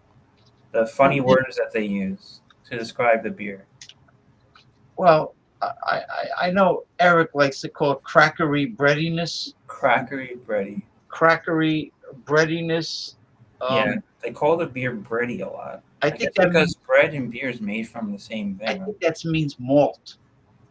When they say a crackery breadiness, bready flavor. What does Ron call it? He calls it cracker too, I think. Ron is more proficient, I think, in critiquing hard liquors, whiskeys. Mm-hmm. He's kind of moved into that category now. Eric is more elaborate with the craft beers. Yeah. Yeah, Eric is the best reviewer of craft beer. He's very good if you want to listen to a 10-minute review. But he's very long-winded. Yeah. He doesn't. Once he's on a roll, he has a problem. He's not going to stop. He's kind of like Paul. It's like Paul. Yeah, he doesn't wrap it up. Right, but he doesn't yell. He doesn't yell like Paul. Cut to the chase, man. Cut to the chase. Oh, I had a discussion with Paul about that, and he says it was his mistake. It's how he had the volume set. Yeah. And I says, Paul, you were. You were shouting. You were professional studio guy. He should know. I told him, talk. We're sending each other audio messages privately. Some people are just loud too. I says, you see how you're talking? You see how you're sending me audio messages? That's how you have to talk when you're on the air. So what do you think it is? He gets excited? He told me, yeah, I get excited. I says, yeah, but you're screaming. You're shouting at the top of your lungs. I says, you hurt my eardrums. You're busting them. I says, I had to lower my volume, and I had to put the phone 3 feet away from my head. Well, at least he listened to you. I heard you out. Yeah. Maybe he'll work on it in the future. I told him, I says, you're hurting my eardrums, man. There's no reason to shout. There's no reason, to scream. See how you're talking now? And the reason I told him, look, these computer microphones, and especially professional studio microphones, they're very sensitive. Which he has. He has, right? He has his own studio. They're, like, before I go live, like I'll give you an example. Okay. All right. Look at the logo, the avatar. I'm talking softly. Look how far it's bouncing. Look, Yeah. Blue. And that's what that means. That's Ronnie what those S. circles mean. Ronnie S. Look how far it's going. Ronnie S. People don't even know that that's what those circles mean. Yeah, they're very sensitive. There's no reason to raise your voice. No reason. You know, people can hear you perfully fine. I think he just gets excited. You know, he gets into excited. what he's talking about. But he was shouting so loud. He was like a maniac. Like louder than I've ever heard him. Yeah, it was like loud, louder. I've heard him get pretty loud. Louder than Vince McMahon and Stephanie when they said, "Oh, Monday night." And Stephanie. That was annoying. Monday night. Is that supposed to make the show? Yeah, she tried to copy his voice for some reason. She should have never did that. Yeah, right? he's like a P.T. Barnum. He's like a carnival. Never gonna come back from this. Carnival Barker. This lawsuit, right? Or Carnival Pitchman. Yeah, I guess he thinks that that's going to get everybody excited. But nobody else really did that. James, you hear me all right? Yeah, you feel he's going to get exonerated and come back? No, I think this is going to fuck him up. I think so. Well, the trial's not over. I think it's starting slow, but I think he might do jail time. The trial is commencing, and are they going to put him on the stand, or what? Or is it just going to end up out of court? Just like Donald Trump, April 15th, right, with the hush money trial for him. What's that? What's April 15th? That's Donald Trump's the trial. April 15th is tax day. Stormy Daniels, the hush money. He was paying Stormy Daniels. So what is the trial though? That I don't know where he shouldn't have been paying her hush money. It's supposedly illegal to pay hush money. I mean, to a prostitute? Was she a Oh no, she was a stripper, right? Stormy Daniels. No. She was a porno star. A porno star? Same shit. Kind of, yeah. So she was, and what? Well, he was paying her. He was paying her just like Vince McMahon was paying that girl to Well, no, maybe it's different. Like, was he paying her as prostitute? Like, he was paying like the guy from New York did, Elliot Spitzer. He was paying her not to say a word about their affair. Right. So she wasn't a prostitute. Not when she was seeing Donald Trump. She might have been, prior relationship. Well, it has been known that porno stars, in order to make money on the side when they're not doing movies, are very expensive. I don't really get if you pay somebody. So did he actually pay her the hush money? $1 million. He only paid her $1 million. Right. So did Trump actually pay the porno star the whole thing that he was supposed to pay her? Yeah, he did. Right, so he really got fucked because then he paid her the whole thing. Yeah, that's supposedly. And she still came out and is, who is she telling this to? The media? I don't understand. You know what I don't understand? What? How and why is hush money illegal? Is it illegal in itself? Like, it's definitely. I mean, paying somebody hush money is illegal. I mean, think it's like okay, he cheated on his wife while she was pregnant, ready to give birth. Okay, I mean that's not very nice to do. To parent, okay, I mean that was pretty bad. She was ready to have his child. So But that's why he's paying hush money, so that So she doesn't find out about it. Hush money. But hush money just means he has an agreement with her not to say a word about the affair. To not talk. To not talk. The affair Right. has to end. So if she gets paid her end of the bargain, she gets the money. But then she's not hushing. She's gonna go ahead and blow the whistle. I mean, what the fuck is that? Yeah, it's true. Shouldn't Donald Trump have some kind of remedy for that I money mean, that he paid her? Common sense. I mean, if it's illegal, how do you draw up a contract that she signs and she promises to keep her mouth shut? Maybe it's not fully illegal, like 100%. Yeah. I think there might be some loopholes around it, stuff like that. I mean, how do you make a hush money payment ironclad? I mean, you can't have a contract because it's supposedly illegal to pay hush money. Okay. So is this what the trial is about? That him paying her hush money? Stormy is illegal? Daniels, yes. And, Right, and he did this before he was president, right? Yes. So who cares? I mean, he was a private citizen at the time. He paid somebody off to not reveal details about an affair. I mean, fuck, man. Does that make him the worst person ever? I logically, I just can't see why that would They be got to get him on something better than that.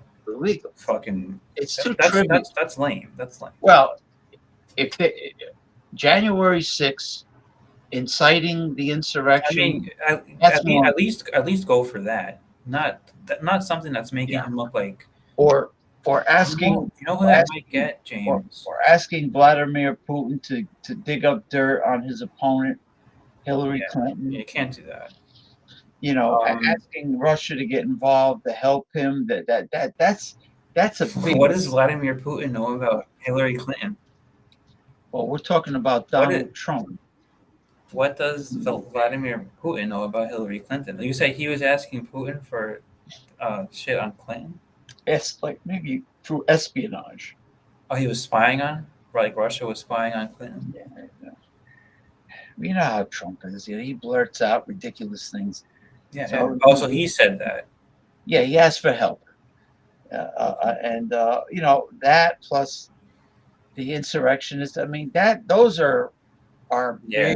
I think if anything, this trial about like hush money might actually get him more support instead of giving him less support. You know what I'm saying? Like, it's not a good way to get him. No, it seems very trivial to me. And people are gonna see it like that. They're gonna say, yeah, this is trivial and stupid. Like, you guys gotta do. They're gonna say, who cares? Something better than this. Who cares? He had an affair with Stormy Daniels. Yes, it was horrible. His wife was pregnant, ready to give birth. Yeah, that was terrible. But you know, it's like, how is that illegal? And I would say even if he did that while he was president, that might be, you know, a worse offense. You know, while you're president, maybe you're supposed to be setting an example, or at least as a family man or whatever. But if this was before he was president, like, I don't think. He's only supposed to be president for 4 years, so if he can control himself, be a decent family man for 4 years, then I don't think you should go at him for something that he did before he was president in that realm, in like the family realm. Mm-hmm. Right. Maybe if he did something illegal with his hotels. Well, like with Vince McMahon, I think it's more the abuse. Yeah. Of that girl than anything else. Yes. That's what it sounds like, because there's no allegations of Donald Trump abusing Stormy. I mean, the act of a rich man paying a female to keep quiet is I don't see how I don't see any damage coming from that to make it illegal, but I think it's the abuse that she went through. Yeah. The human trafficking of giving her ultimatums that you have to have sex with my and then it's also all these, you know, other old stories are coming out about him from All the other dirt. women, and then even like the Pat Patterson Yeah. molested He boys. he sexually harassed Kelly Kelly and a whole bunch of others. You know, a whole bunch of other. It goes on and on and on. You know, it does. He just he was. Yeah, and then I guess as he got older, he kind of got even more weird, and that's how like he was Well, the doing rest gay shit. Or maybe he was doing gay the shit wrestlers before called that. him a maniac. That's the best way to yeah. He's in the shower, and he's doing bisexual. He's doing gay stuff in the shower. You know, and Bisexual. Yeah, why do they even call it that? It's yeah, gay. I mean, if you're gonna do stuff with you're a gay. man, you're gay. Even if you still like women, if you are doing stuff with a man, that's gay. That's not You're bisexual. automatically gay. You've crossed the line. Gay. You Yeah, know, I think it's more of a. you I think crossed. it's like it's a fad. Like you see these really attractive young women saying, "Oh, I'm bisexual." Oh You know, yeah, well, I think it's just a that's fad. especially for women. Yeah, It makes them look. They think it I makes think them it's look cool. cool and hip. You know. Oh, I'm And bi. maybe for them, it kind of is. I think they do it out of experimentation more than anything else. I don't think they're not really bona fide lesbians. I think they just do it Some of them because are, but yeah, for the most part, they're not. like the hell's her name? The wrestling girl, Oh man, Diana Perez. No, is that her name? no. Who are you talking about? The girl from New Jersey, the Italian girl from New Jersey had a lesbian marriage recently.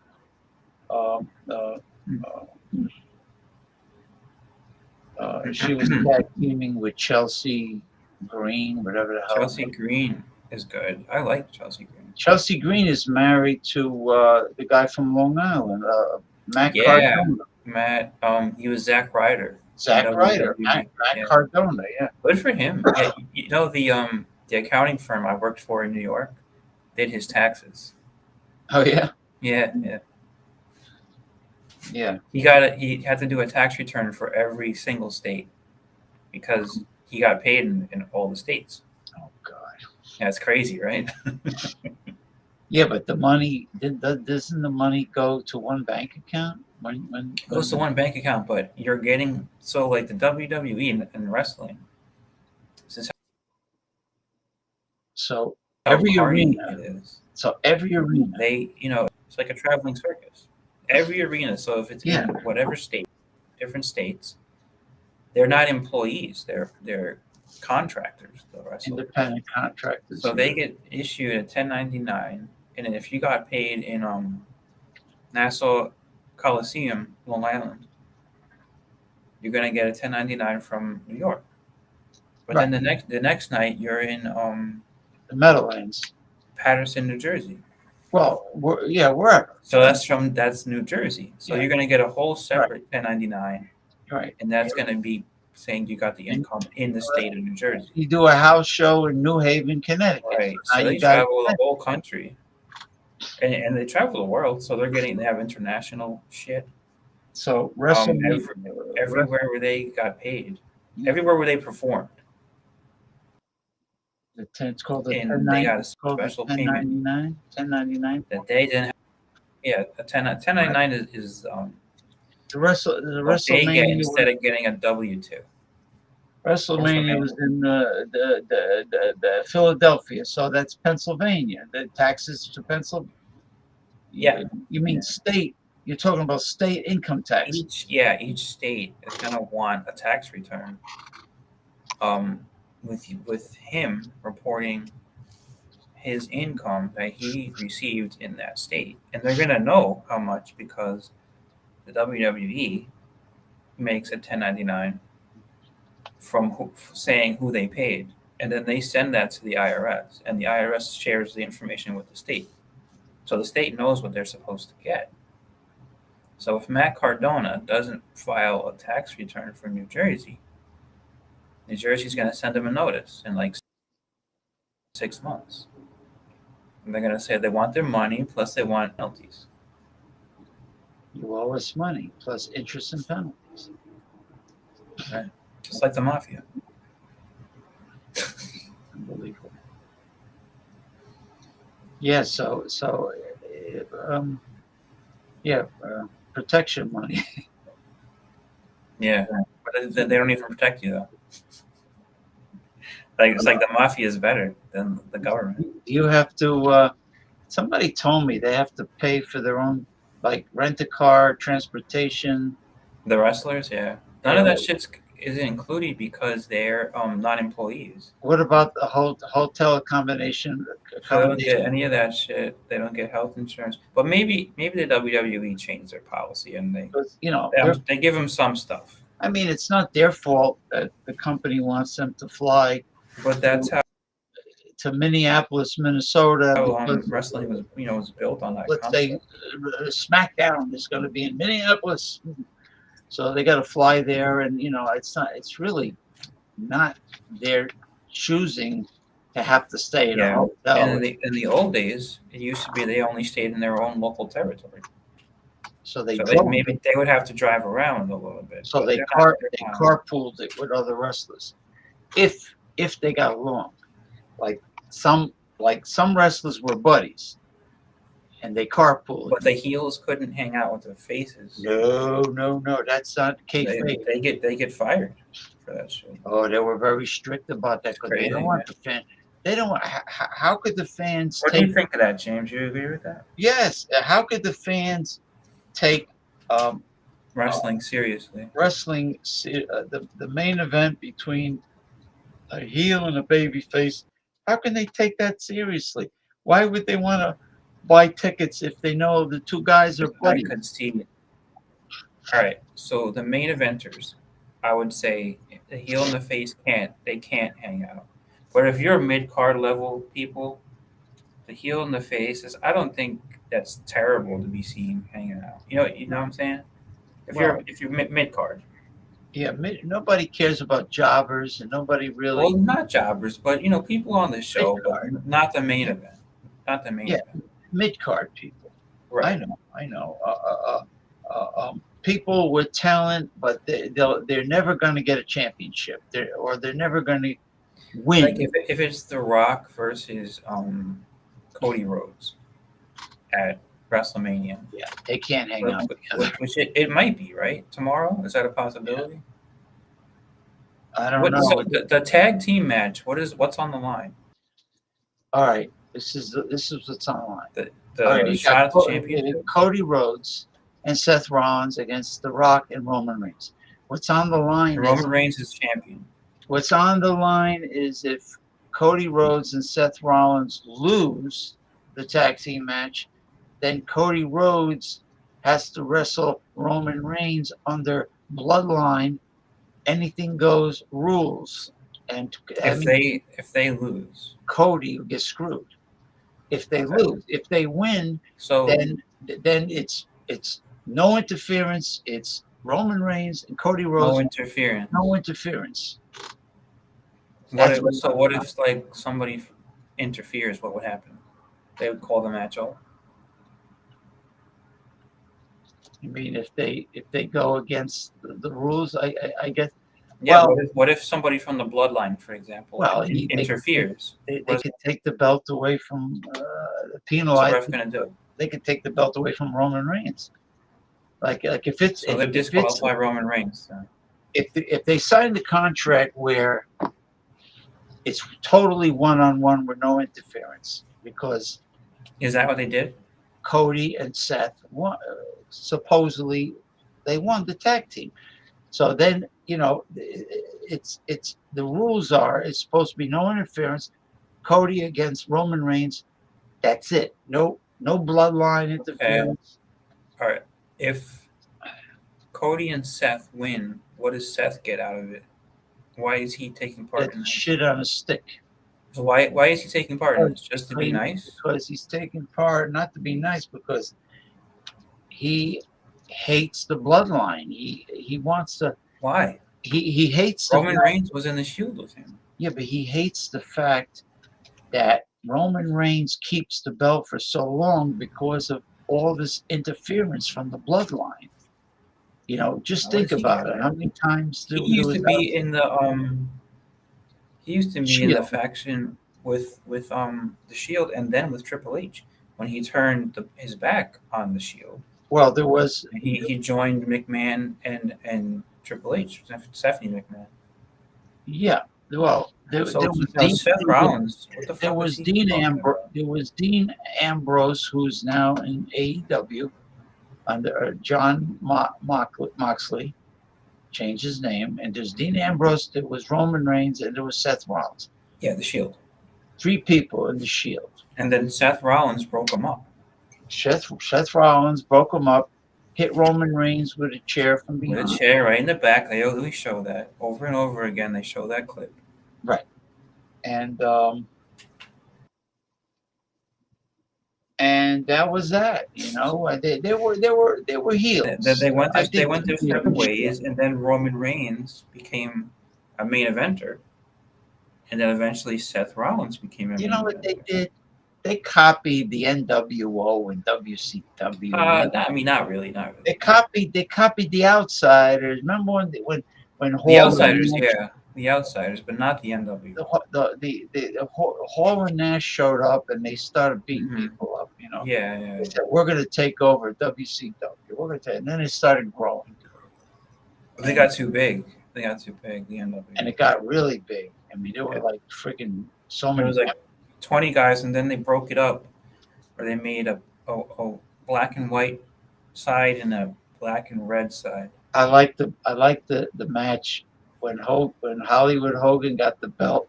What was it? Kevin Nash just put one finger on him, and then Hogan touched him. Oh yeah, Kevin Nash. The finger poke. It's a finger poke. It was like. And then he went down. Hogan gave Nash a finger poke. That was on but you know what the problem with that, James? That pissed off a lot of fans. And they say that was kind of the start of the downfall of WCW. And people stopped watching. You mean when Hogan turned heel? No, Hogan turned heel in '96, but when the finger poke match happened, that was early '99. And Nash had just beat Goldberg and he defeated Goldberg's undefeated streak at Starrcade in December. And that match with Hogan was only like a week later. So Nash beat Goldberg for the championship. Right. And then he just gave it up to Hogan. And feuding. They were supposed to be enemies prior to that, so it was just bad storytelling. And they hyped up the match, and the match ended up being bullshit. So the fans really turned on WCW after that. And then they started having stupid matches like pillowcase fights or laundry. No. That was in WWE. And that was way later. Eric Bischoff didn't do that at all? Eric Bischoff, no. Eric Bischoff, the people at TNT were telling him that he had to run a family-friendly show. So Eric Bischoff said that his hands were tied behind his back because he couldn't do any of the risque stuff that the WWF was doing. Maybe that's why the old ECW had a 1 a.m. time slot. They were on Sunday at 1 a.m. Yeah. ECW was like totally uncensored, even more than WWF. But WCW couldn't do anything. They couldn't curse. They couldn't show sexuality. Oh, maybe because Time Warner. Time Warner had a merger, AOL, Time Warner, and Turner was part of Time Warner. Ted Turner. Ted Turner was he bought out by Time Warner. Well, And before then that, Time Warner merged with AOL. So before that, Turner Broadcasting was the sole owner of WCW. Right. And then later, as soon as Time Warner bought them out and merged with AOL, then it became this friggin' corporate family. Like a corporate, Disney thing, right? It became this G-rated. And Eric Bischoff says he saw the writing on the wall with that. Eric Bischoff does some good interviews, like you were saying. These days. Oh no! I like that room he does the show from with all the wood. Yeah. Wood He's from Minnesota, where the AWA was. Yeah, he started with the. But he doesn't have a stupid Minnesota accent though. No, he was. I guess he kept moved on south. He kept on nagging Vern Gagne, Greg Gagne. He wanted to be an announcer, and they gave him a chance. They gave him a chance. Now he's living in Cody, Wyoming, and he makes beer. He makes craft. Well, and I guess he lived probably in Georgia while he was with WCW, right? Yeah, well, so many wrestlers lived in Georgia. Because it was a popular territory, and then that's where WCW was. And Atlanta, Georgia, is the headquarters of Turner Broadcasting and then Time Warner. Right, CNN owned by Turner Broadcasting. CNN and the Atlanta Braves were all owned by Ted Turner. Maybe even the Atlanta Hawks. Imagine that. The Atlanta Hawks too. The basketball. No, I don't think so. But the Braves were. The Braves. What about the Falcons? Mm-hmm. No, just the Braves. Okay, just the Braves. And that's why TBS television station was called the Super Station, because it was the first cable station to be able to be broadcast around the whole country. So everybody, if you tuned into TBS, you could see a Braves game. And if you tuned into TBS, you can see WCW. Yeah. Or before that, it was the NWA. Well, yeah, the NWA. It introduced it to the country. It was a Georgia Championship Wrestling. Right. And then down by you, Florida Championship Wrestling with Gordon Solie. Yeah, but that was never part of WCW, Florida Championship. No, that wasn't. That was just like an NWA franchise. Territory, yeah. And Run then by Dusty Rhodes, right? Jim Crockett Promotions in the Carolinas, that was called Mid-Atlantic. Mid-Atlantic. But he folded up, I think. But he fought McMahon all through the 80s. He fought Vince. Yeah, but I mean, Jim Crockett put up a good fight. Wasn't Jim Crockett out of business when Turner bought WCW? Yeah. It was. But he had just gone out of business at that point. And his son. He was in the battle for the whole 80s. Yeah. His son David Crockett was an announcer with Tony Schiavone. Right. Yeah. Who's now over at AEW. And his father. What was his father's name? Well, Jim Crockett Promotions. No, his father. Tony Schiavone? No, Jim Crockett. Jim Crockett. Oh, I don't know. I'm sure I think his name might have been Jim Crockett too. He might have been. He might have been a promoter also. No, he was. He's the one who started it. So Jim Crockett Sr. Mm-hmm. Let's just call him that. And then he inherited it. Jim Crockett, the son, and then he had a son, Dave Crockett. But yeah, just like Vince McMahon. But the wrestling business is very skeevy. The wrestlers are bad enough, but the bookers and the owners, especially in the old days, were like very sleazy, sleazy motherfuckers, man. And they didn't want to give the wrestlers anything. Yeah, they try to stiff them all, and let them fuck up their bodies. So they can get the money. That's and the rings were like boxing rings. They were very it was tough. Mm-hmm. And they were doing backflips and everything suplexes. Concrete floors around the arena. But they didn't really use the floors back then. They stayed in the ring. Yeah. For the most part. Remember the folding chairs in the early days were wood?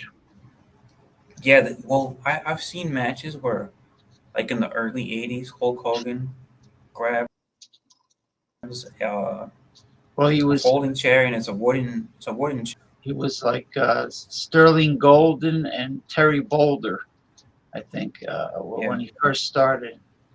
And, but the folding chairs used to be wooden, right? Yeah. I mean, imagine getting hit with a wooden chair. Yeah, I know, because splinters in your back. When Larry Zbyszko was feuding with Bruno Sammartino, they were hitting each other with wooden chairs. That's crazy. Yeah, and you're right. They did not do a lot of, outside stuff. I mean, I've seen an occasional pile, like Ray Stevens gave Jimmy Snuka a pile driver outside, but it was a kayfabe pile Did driver. you ever see Buddy Rogers wrestle? Like No, only on YouTube videos. Not in person live, or not in person, but for you, right? Yeah, he was already retired. He was the first champion of the WWF, and he was the only champion to hold two belts: the NWA and the WWF, Worldwide Wrestling Federation. At the same time, man. Two different occasions. Ric Flair tried to do it. Yeah, because Ric Flair was the NWA champion, and then he defected to the WWF in 1992. Yeah, and he was still the NWA champion when he defected. Isn't that crazy? And they showed he came on camera with Bobby Heenan to do a promo, and the camera panned out and showed Ric Flair had the NWA championship in the WWF. He was saying he was coming for Hulk Hogan. That's pretty cool. Right? He did. Did you ever see that? When he first made his appearance in the WWF, and Roddy Piper was doing color commentary. Yeah, I think so. Yeah, with maybe Bobby. Gorilla Monsoon was still there, I think. And what happened? No, not with Bobby Heenan, because Bobby Heenan was the manager. Yeah, so Ric Flair had the big gold belt, which was the last NWA World Championship. Well, it's still around. It's still around. The big NWA has belt, which looks a hell of a lot better than stupid WWE belt crap. Yeah, why did the WWE the E? First of all, why did they keep the F? But they then had now the E belts. They had the belt. When Vince bought has a W. WCW, the big belt was there. Was out around. Booker T was the champion. Booker T had it, yeah. But that belt is the big gold belt. A piece of shit WWE belt looks like a corporate crap. Well, it is. That's exactly what it is, though. So. And then at least they're being true to what they are. So that's what they are. Yeah, that's what they are, the motherfuckers. So anyway, Ric Flair kept on saying to Piper, "Are you going to announce me as the true world heavyweight champion? Are you going to call me the real world heavyweight champion?" And Piper didn't want to do it. So then Flair hits him with the big gold belt. He hits him in the head, and then the feud started with him and Piper, and Bobby Heenan managed Ric Flair, and Ric Flair had his hair cut short. I remember that he had his hair cut short after 1,000 years of having long hair. In the 80s. Flair. Flair had like a shorter, he had a short haircut with blonde hair. And, for the first time. And Bobby Heenan managed him. And so you watched WWF back then? That was when they had. That was like the early 90s. That's when they had Saturday Night Main Event. And Saturday. How old were you then? In my 20s, I think. It might have been like late teens, early 20s. In the early 90s? No. 1992? That was like 1992 when Ric Flair came to the WWF. They had what do you call? They had a show called Don Kirshner's Rock Concert. They had this. What was it called? Don Kirshner's Rock Concert. It was a show like Saturday Night Main Event. I'm just remembering different shows that were on that night because my grandparents. Saturday Night's Main Event was on NBC. Yeah, that's when it went to a major network. Yeah, and because my grandparents liked wrestling, and we would watch it. Your grandparents liked wrestling? Yeah. Yeah, so they must have liked Gorgeous George, the original one. Yeah, they remembered Gorgeous George. Yeah, he used to have the golden bobby pins, the Georgie pins. He used to throw them to people. You know who gave him his wardrobe or all those dresses and everything? I've heard this before, Gorgeous but I don't remember. Gorgeous George Wagner. That was Wagner. Bob Hope gave him all that. Hope. Oh. He supplied him with all that, and Bob Hope is the one who gave him the idea. And his valet would come. It looked like a bug spray. She would shoot perfume on the opponent. Oh yeah. He got after he stopped wrestling, he bought a bar. And he went bankrupt. He couldn't keep the bar anymore. So then he went to the bar every day after he didn't own it anymore. And he used to gamble and drink himself into all these debts. And he had no more money. He was totally broke. And one day he was at the bar and just dropped dead. Yeah. Well, his valet had said he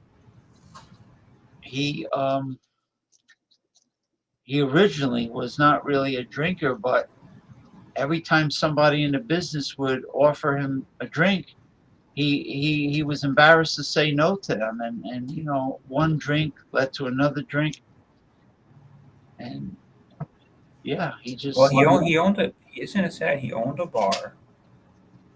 With the money that he made from breaking his back and wrestling, bought a bar, but he was too much of an alcoholic to make a profit, and he probably couldn't manage the business, and ran into the ground. Declared bankruptcy, lost his business. And then he's going to the business as a customer now. And still going into debt, going into more debt with gambling. If he had a good head on his shoulder. I mean, fuck, man. Can you imagine? He could. And then at that bar, same bar, he dropped dead there. That's a life. He could have turned that place into a real wrestlers hangout. A nice restaurant. Like Hogan's Hangout. Like Hulk Hogan's Hangout. He's got all the statues he has are inside. I mean, Hogan's Hangout is on the beach, though. So Hogan gets the beach traffic. Well, that's why. You can't put a Hogan's Hangout anywhere in the country. I was telling my sister about it, and she says that's probably why the atmosphere is the way it is, and the menu is the way it is, because it's like he gets the beach crowd, the beach people. Yeah, yes, the beach fair. And he's right. He's when you go down to down the shore anywhere, you got bars and restaurants that are like very casual, ultra casual, and but that's what Hulk Hogan's character was all about. Was the beach. He didn't always say it, but Hulk Hogan was supposed to be a bodybuilder from the beach. A beach guy. He always had the orange skin. Well, that's why he was bragging about his tan. That's what Jesse Ventura.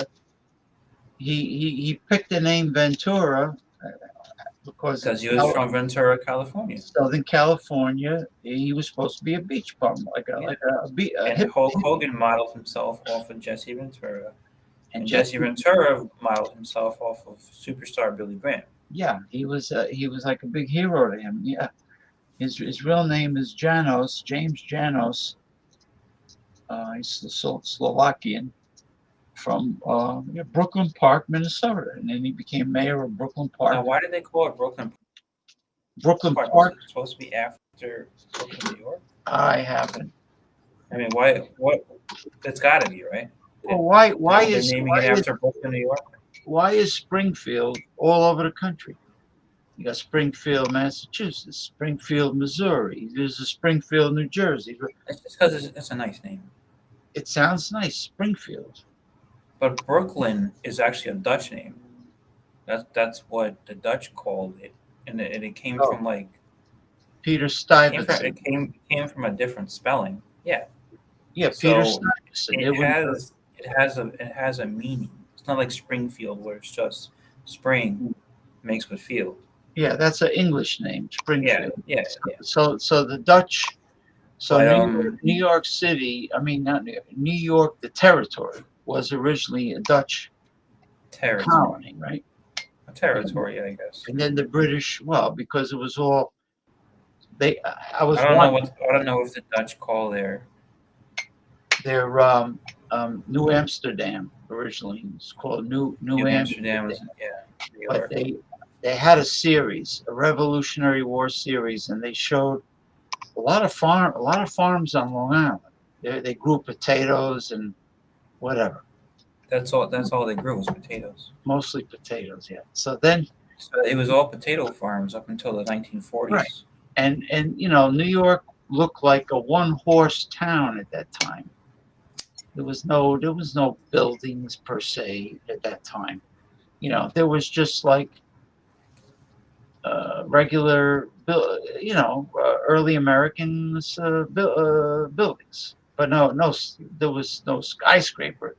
But I'm saying that was Manhattan. The skyscrapers were built by the Italians, right? Yeah, they screwed the Indians. How could you have skyscrapers without Italians? How do you have the Indians, right? British did. Well, they were Masons. The British, they were Masons. Yeah. Hey, how do you have airplanes and an air force during the Revolutionary War, like Donald Trump said? Airplanes and an air force? Yeah, he's like, he was mentioning the Revolution and the founding fathers had an air force. They had planes. Blah, blah, blah. Did he say that really? Yeah, he really said. Recently? Can you show that clip? That would be funny to see. I've never seen that. Well, I have a news clip. My friend sent me a news clip. I hope I still have it. Now, can you look it up like a video clip like you did with the first half of the show? I bet I could. That would be cool. If I went on YouTube, that would be. Take a look. That would be extremely funny. Yeah, quick look. Then I'll have it sent to my messenger. Let me see. This will be one for the road because I'm getting tired. Yeah. All right. Otherwise, I wouldn't have any energy. What happened to Jordy? He never came, huh? Yeah, he's probably extremely intoxicated. And Rockin' Paul. For him not to see, Gabriel Salaya sent me a message. What is he sending me here? Oh, Daily Motion. Part 1. So it is on Daily Motion. It's always there, James. It's always there. Good man, Gabriel Elias. All right, here we go.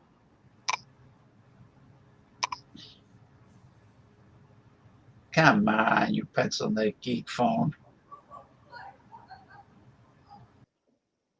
the hell's wrong with my Wi-Fi? Come on, it's YouTube. I always go to YouTube. Come on. There it is, son of a bitch. Taking so long. Hey, oof. What the hell is this? Instacart. What the fuck am I? I don't use Instacart. All right, here we go. Donald Trump mentions Air Force during the Revolutionary War.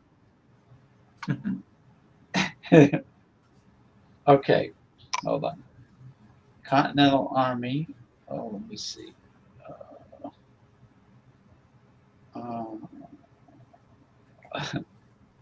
Okay, this one came from NBC News. Let me see. Should I send it to you suck. Okay. Oh, okay, gotcha. Wow. What?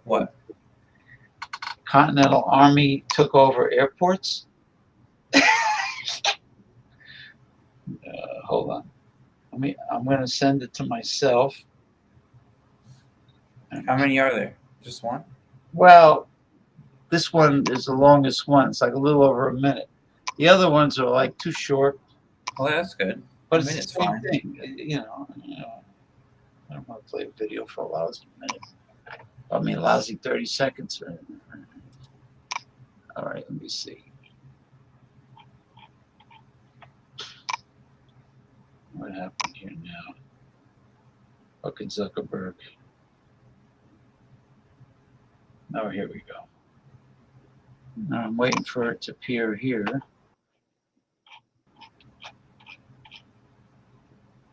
Fuck.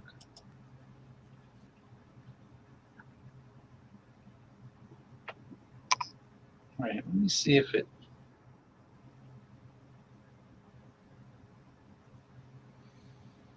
Oh, there we go. All right.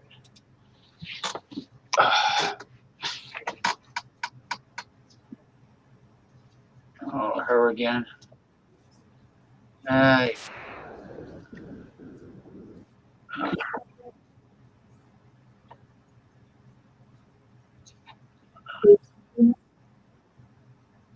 on. Oh, James, you're doing a show tomorrow?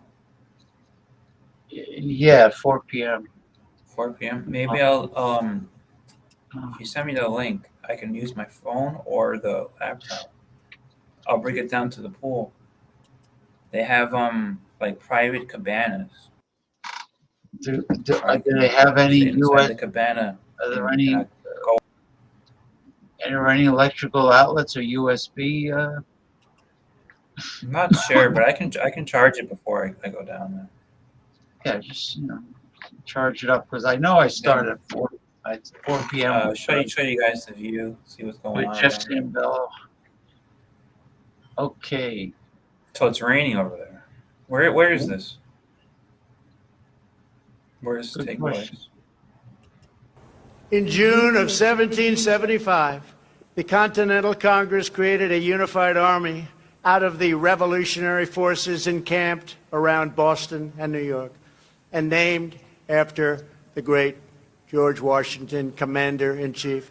The Continental Army suffered a bitter winter of Valley Forge, found glory across the waters of the Delaware, and seized victory from Cornwallis of Yorktown. Our army manned the airports. It ran the ramparts. It took over the airports. It did everything it had to do.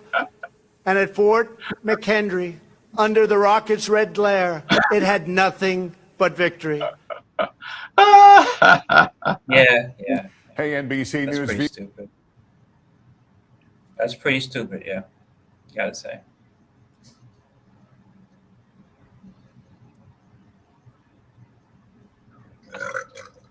You could pick out 100 things of Biden too. You know. Well, Biden. I mean, both of these guys. Well, Biden have did some have gas. stuttering. He did have a stuttering problem when he was young. He does But stutter. he still does. He still does, and it's obviously worse now. I mean, but you know who talks much worse than Joe Biden is Robert Kennedy Jr. Robert Kennedy Jr. is the Yeah, new he just Joe has Manchin. a bad voice. He has a bad voice. Yeah, he's He the has new Joe he Manchin. has a cigarette voice. He's a saboteur. Which I don't know why why does he talk like that? Because I don't think he smokes cigarettes. He's like a health nut, right?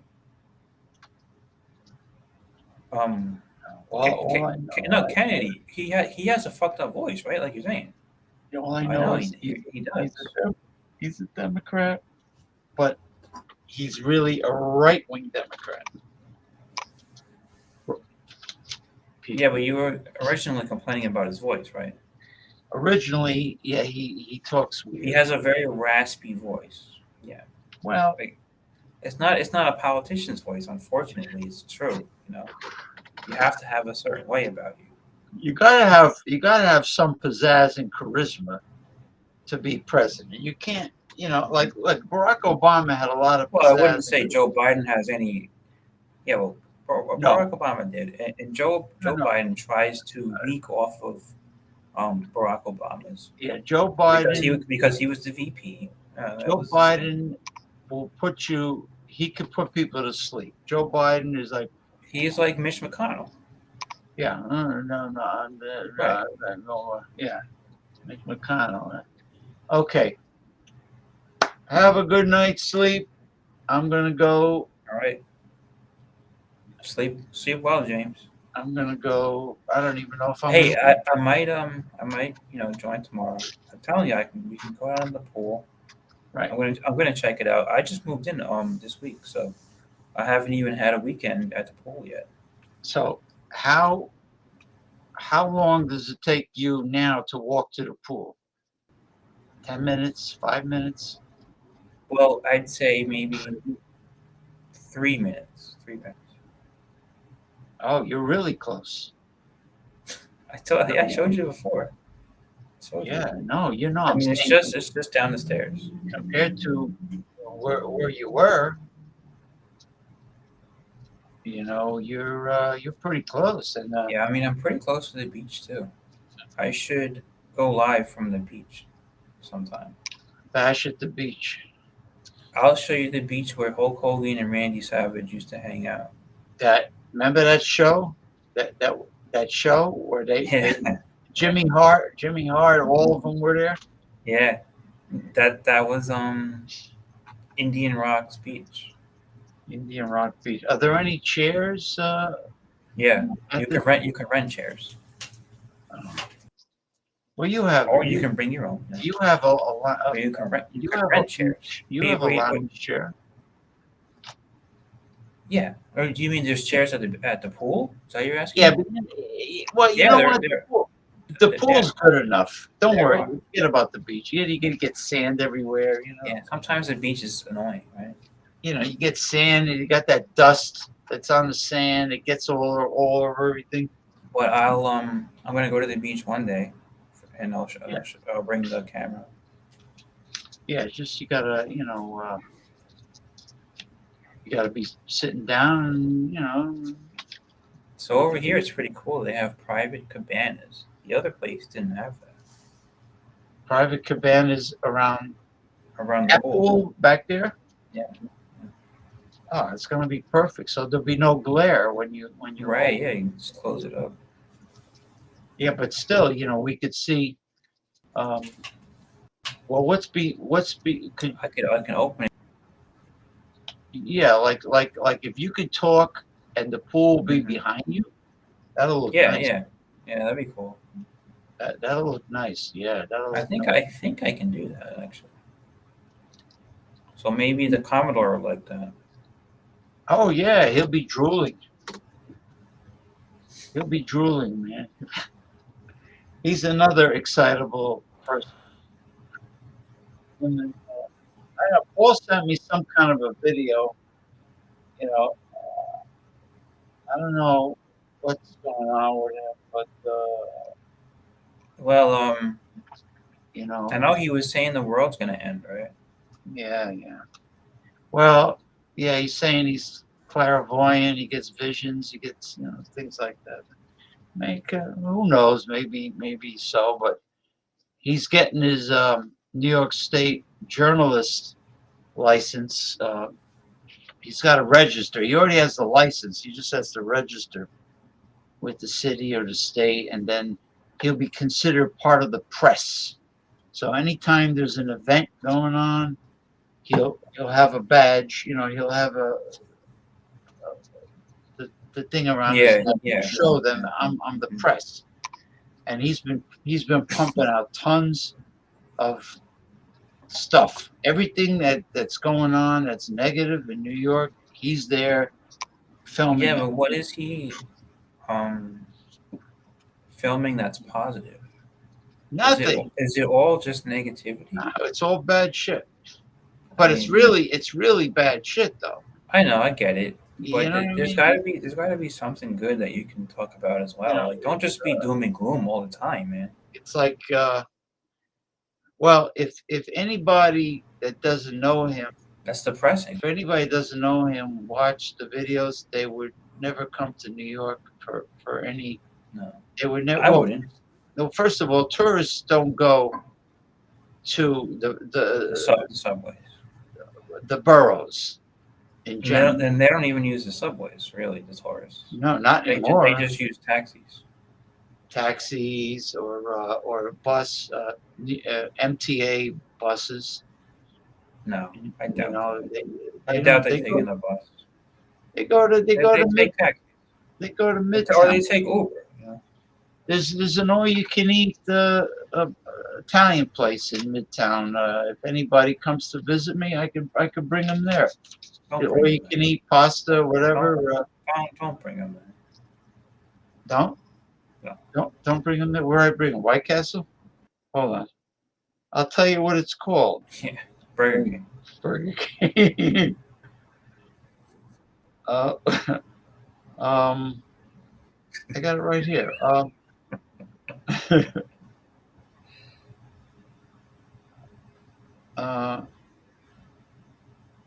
me see if the name of this.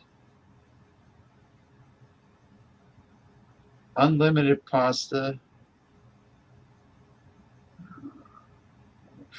Oh, I got the thing off. That's not it. Let's explain the difference between Ay.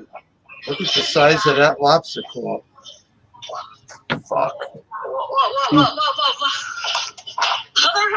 Holy shit.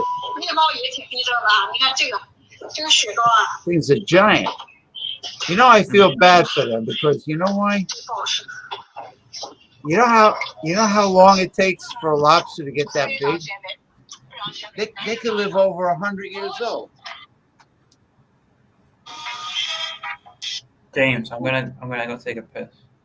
Yeah, you know what? Let me close up shop. Anyway, I can come back if you want. Nah, I'm tired. I want to get something to eat. I'll see you tomorrow. All right. So send me the link tomorrow. All right. Okay. All right. Good night, everybody. If there's anybody out there, it's a quiet night, but what are you gonna do? The show must go on.